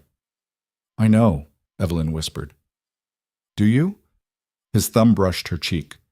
Because I need you to know, need you to believe it, that this isn't temporary anymore. Not for me. Before she could respond, they heard Clara's door open. They stepped apart quickly, suddenly aware of how it might look. But Clara just smiled, sleepy and knowing. You were dancing, she said. How did you? Evelyn started. I saw your shadows on the wall. Clara crossed to the table. It was nice. You looked happy. We are happy, Boone said. And it was the truth. Mrs. Holbrook arrived at noon with the same efficiency and the same critical eye. But this time when she looked at Clara, something softened in her expression. You look well, dear. Thank you. Clara stood straight, confident. I am well. They went through the same routine, inspection of the cabin, private interviews, observations, but this time there was no tension, no sense of walking on knives, just a family being observed by someone whose job was to judge whether they deserved to stay together. When Mrs. Holbrook interviewed Clara privately, Evelyn and Boone didn't pace or panic. They just waited, trusted that Clara would tell her truth and it would be enough. An hour later, Mrs. Holbrook emerged with Clara holding her hand. I've made my assessment, she said. They waited. Clara is thriving. The improvement since my last visit is remarkable. She's gained weight, her emotional state is stable, she's engaged and animated. She looked at Boone and Evelyn. Whatever you're doing, it's working. The relief was dizzying. However, Mrs. Holbrook continued, I have concerns about the longevity of this arrangement. Clara mentioned that you and Mr. Whitaker maintain separate sleeping quarters, that the marriage is, in her words, more like partners than husband and wife. Evelyn's stomach dropped. That doesn't affect how we care for Clara. It affects the stability of the household. Mrs. Holbrook's voice was firm. What happens if this partnership dissolves? If one of you decides the arrangement is no longer beneficial, Clara has already lost her mother. Another disruption could be devastating. We're not going anywhere, Boone said. You say that now, but marriages of convenience have a tendency to become inconvenient. She looked between them. I need assurance that this is permanent, that you're committed not just to Clara but to each other, that this family has a foundation strong enough to last. Silence filled the cabin. Clara's hand slipped into Evelyn's. They love each other, she said quietly. They just haven't said it yet. Everyone turned to stare at her. What makes you think that? Mrs. Holbrook asked. Because I see how they look at each other when they think no one's watching, how Papa makes sure Evelyn's coffee is ready before she wakes up, how Evelyn fixes his coat and worries when he's out in the cold too long. Clara's voice was steady. And I heard them dancing this morning. People who don't care about each other don't dance with no music. Evelyn's throat closed. Mrs. Holbrook's expression softened further. Is this true? Boone looked at Evelyn. The question was in his eyes. The same question he'd asked weeks ago. The one she hadn't answered. Yes, Evelyn said. The word came out stronger than she expected. This started as an arrangement. We were honest about that from the beginning, but it became more, became real, and I can't promise we'll be perfect or that we won't make mistakes. But I can promise I'm not going anywhere. That I choose this, choose them, every single day. Boone's hand found hers and squeezed. Mrs. Holbrook watched them for a long moment. Then she nodded. That's what I needed to hear. She made a final note in her book. I'll be back in 6 months for a final assessment. If things remain stable, I'll close the case and Clara's placement will become permanent. Permanent? Clara's voice was small. Really? Really? Mrs. Holbrook knelt down. You've found a good home here. I'm not going to take that away from you. Clara launched herself at the caseworker, hugging her fiercely. Thank you. Thank you so much. When Mrs. Holbrook left, they stood in the doorway watching her carriage disappear down the mountain. Clara held both their hands, swinging between them like a much younger child. 6 more months, she said, and then it's forever. It's already forever, Boone said quietly. The paperwork is just catching up. That night, after Clara went to bed, Evelyn and Boone sat on the porch watching stars emerge over the mountains. You meant what you said? Boone asked. About choosing us every day? Yes. Evelyn leaned against him. I know I've been scared, know I've held back. But Clara was right. This is real. We're real, and I'm tired of pretending it's anything less than that. So what are we? His arm came around her shoulders. Business partners who accidentally fell into something more? Friends raising a child together? Or maybe we're just two people who found each other at the worst possible time and decided to build something beautiful anyway. She looked up at him. Does it need a label? No. He kissed her forehead gently. It just needs to be true. It is true. They sat in comfortable silence, the mountain wind soft around them, the cabin warm at their backs, Clara sleeping safe inside. It wasn't the family any of them had imagined, but it was theirs. Spring came fully in April, melting the snow and turning the world green and alive. Clara started going to the small schoolhouse in town 3 days a week. She made friends with Molly Halstead and 2 other girls. Started bringing home drawings and stories and reports about her day delivered in breathless run-on sentences. She was becoming the child she was supposed to be, the one grief had tried to steal. In May, disaster struck in a different form. Fire. It started in the valley below town, a lightning strike in dry brush that caught and spread faster than anyone could contain. By the time the alarm went up, flames were racing toward the homesteads on the eastern edge of Black Hollow Ridge. Boone was one of the first to respond. He kissed Clara's head, squeezed Evelyn's hand, and rode toward the fire without hesitation. "He'll be okay," Evelyn told Clara, trying to convince herself as much as the child. "He knows what he's doing." But as the sky turned orange and smoke rolled through the valley, fear wrapped around her chest like a fist. The men fought the fire for 2 days straight. Evelyn organized the women and children in town, setting up shelters, preparing food, caring for the displaced families whose homes were in the fire's path. Clara refused to leave her side, helping distribute blankets and comfort younger children who were scared. "The Johnsons' barn is gone," Emma Halstead reported on the second day. "And the Mitchells' house. They got out, but they lost everything." "Where are they?" "Church, but we're running out of space. Bring them to my store." Evelyn was already moving. "It's not much, but it's shelter." They worked through the night. Clara helped organize supplies, her small hands quick and efficient, her voice steady as she reassured crying children that everything would be okay. When Boone finally returned on the third morning, he was black with soot, exhausted, and bleeding from a dozen small cuts. But he was alive. Clara saw him first and screamed, "Papa!" She ran so fast she nearly tripped, launching herself into his arms hard enough to make him stagger. "I'm okay," he said, holding her tight. "I'm okay." Evelyn reached them and wrapped her arms around both of them, not caring about the soot or the smell or the people watching. "Don't ever scare me like that again." "Did my best not to." Boone's voice was rough from smoke. "But there were people trapped, families. Couldn't leave them." "How many did you get out?" 7, including the Mitchells' youngest. She'd run back for her doll and got cut off. He looked at Clara. "Your age, same dark hair. I kept thinking, if that was you." "But it wasn't." Clara touched his face. "And you saved her. You're a hero." "I'm just a man who did what needed doing." But the town didn't see it that way. Over the next few days, as people recovered and took stock of the damage, story after story emerged. Boone Whitaker riding into burning buildings, Boone organizing fire lines, Boone risking his life again and again to save people who'd once called him a ghost and crossed the street to avoid him. The man they'd feared had become the man they depended on, and Evelyn had become the woman who held everything together when the world was falling apart. She'd organized shelter, food, medicine. She'd comforted the grieving and coordinated volunteers and worked herself to exhaustion, making sure no one was forgotten. Together, they'd become something the town needed, something that mattered. On the Sunday after the fire, Preacher Davies asked them to stand during the service. The whole town was there. Even the people who'd only come once a year were packed into the pews. "We nearly lost everything," the preacher said, "but we didn't. Because when the worst happened, this community came together, and leading that effort were 2 people who showed us what it means to put others first." He looked at Boone and Evelyn.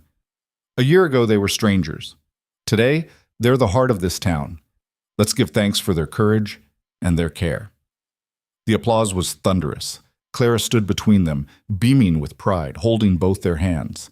After the service, people approached them differently. Not with suspicion or curiosity, but with gratitude and respect.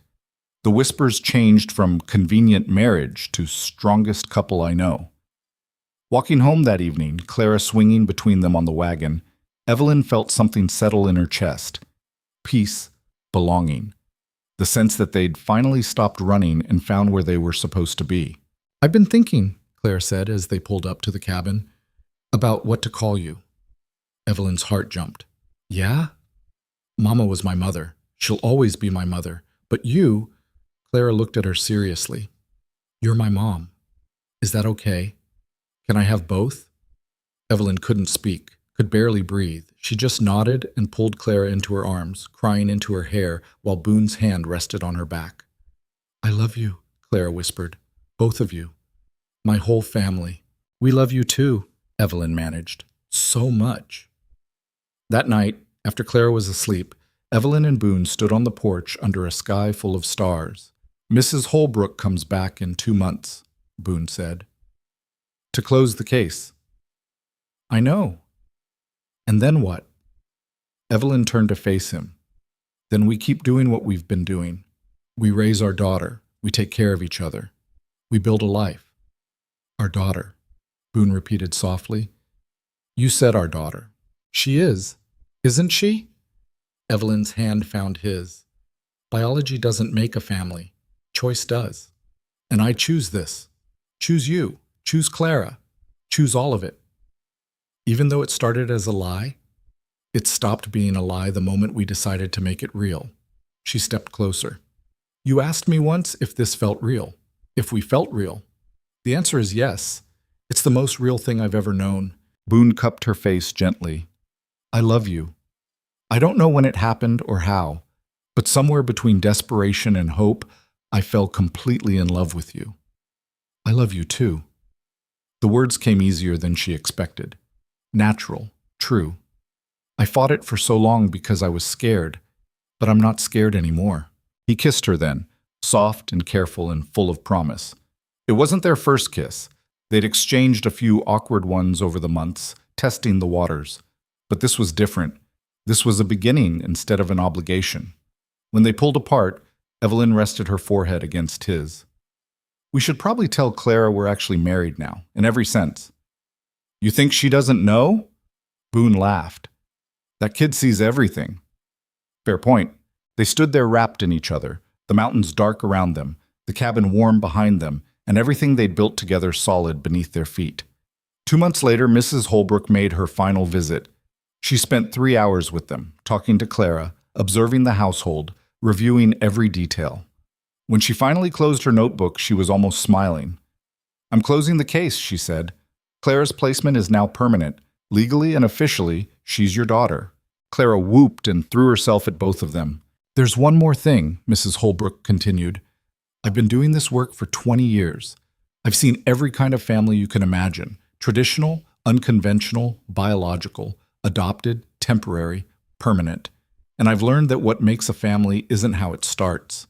It's how it endures. She looked at them. You three endured. Through grief and fear and every obstacle imaginable. You chose each other when you could have walked away. That's the mark of a real family. Thank you, Evelyn said, for giving us a chance. Thank you for proving me right. Mrs. Holbrook stood. Take care of each other. She left for the last time, and they stood in the doorway watching her go. When the carriage disappeared, Clara turned to them with bright eyes. We did it, she said. We're really a family forever now. We were always a family, Boone said. The papers just made it official. That evening, they had a celebration dinner. Nothing fancy, just the three of them around the table, passing food and stories and laughter. Clara told them about school, about how Tommy Chen had tried to catch a frog and ended up falling in the creek, about the book she was reading that had a dragon in it.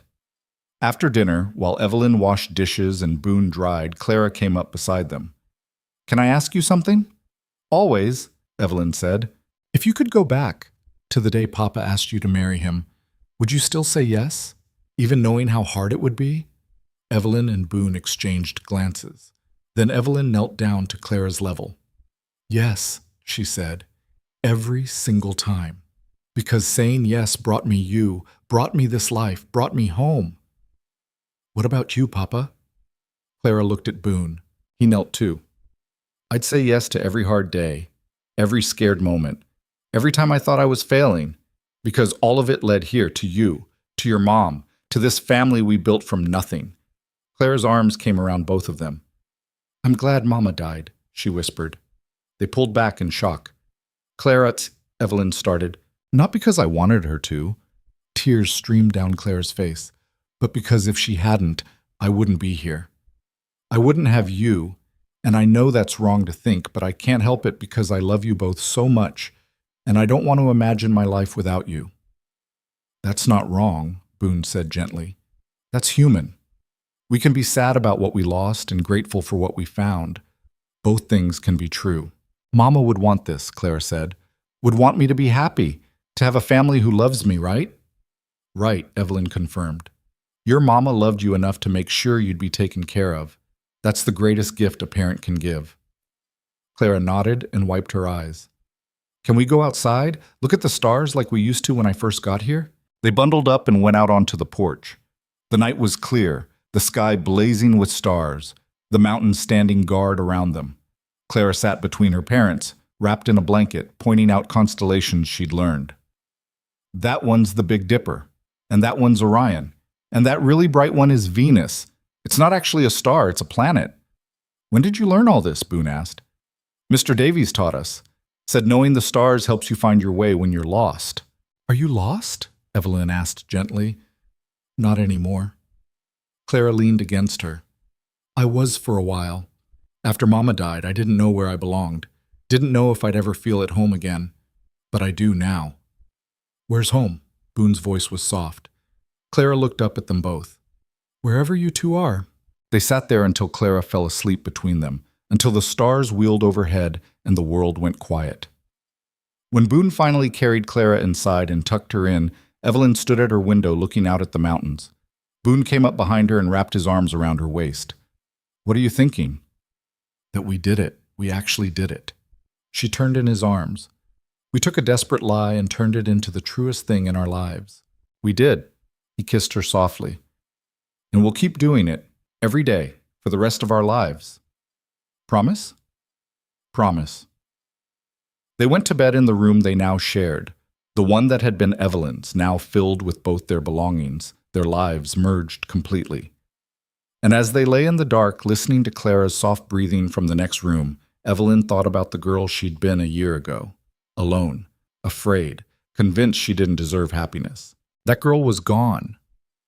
In her place was a woman who'd learned that redemption wasn't about erasing the past. It was about choosing to do better, to be better, to love harder than the fear that said you weren't worthy. She'd failed a child once, and she'd spent 11 years running from that failure. But she'd stopped running, had planted roots in this mountain cabin with a man who'd also been running and a child who'd needed them both to stand still. Together, they'd built something impossible, a family forged from desperation and held together by choice. Not perfect, never perfect, but real and messy and full of the kind of love that didn't come easy but lasted because it was earned. As spring turned to summer and summer to fall, life in the cabin settled into a rhythm. Clara grew taller, braver, more sure of herself. Boone's nightmares about failing her faded. Evelyn's guilt about the past loosened its grip. They had hard days still. Days when Clara cried for her mother. Days when Boone's hands shook with the wanting of a drink. Days when Evelyn's old fears crept in and whispered that she didn't deserve this happiness. But they faced those days together, and that made all the difference. One evening in late October, almost exactly a year after Clara had stepped off that train, they sat on the porch watching the sunset paint the mountains gold and red. I have something to tell you, Clara said. They turned to look at her. I wrote a story about a girl who lost everything and found it again in a place she didn't expect. Teacher said it was the best in the class. She paused. I wrote it about us. Can we read it? Evelyn asked. Later, after dinner. Clara smiled. But I wanted to tell you the ending first. What's the ending? Boone asked. The girl realizes that home isn't where you come from. It's who you choose to be with, and that families aren't always the ones you're born into. Sometimes they're the ones you build when everything else falls apart. She looked at them seriously. Is that too simple? No, Evelyn said, her voice thick. That's perfect. That night they read Clara's story together. It was rough in places, the spelling creative and the grammar uncertain, but it was true. Every word of it was true. When they finished, Clara looked at them expectantly. Did you like it? We loved it, Boone said, just like we love you. I love you too, Clara yawned. Both of you. My whole family. After she went to bed, Evelyn and Boone stood at her doorway watching her sleep. A year ago, I thought my life was over, Boone said quietly. Thought I'd die alone in these mountains with nothing to show for it but regrets. And now I have everything. He pulled Evelyn close. A daughter who calls me Papa. A wife I actually married for real last month when we rode to the county clerk and made it official without telling anyone. Evelyn laughed. They'd done exactly that. Made their arranged marriage real in every legal sense, standing in a dusty office and saying vows that meant something this time. We should probably tell Clara, she said. She knows. Kid knows everything. Boone kissed the top of her head. But we'll tell her anyway.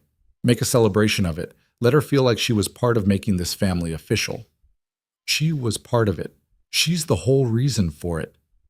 No. Boone turned her to face him. She's the catalyst. But you and me, we chose each other separate from her. Would have found our way here eventually, even without the desperation forcing our hand. You think so? I know so. His eyes were certain.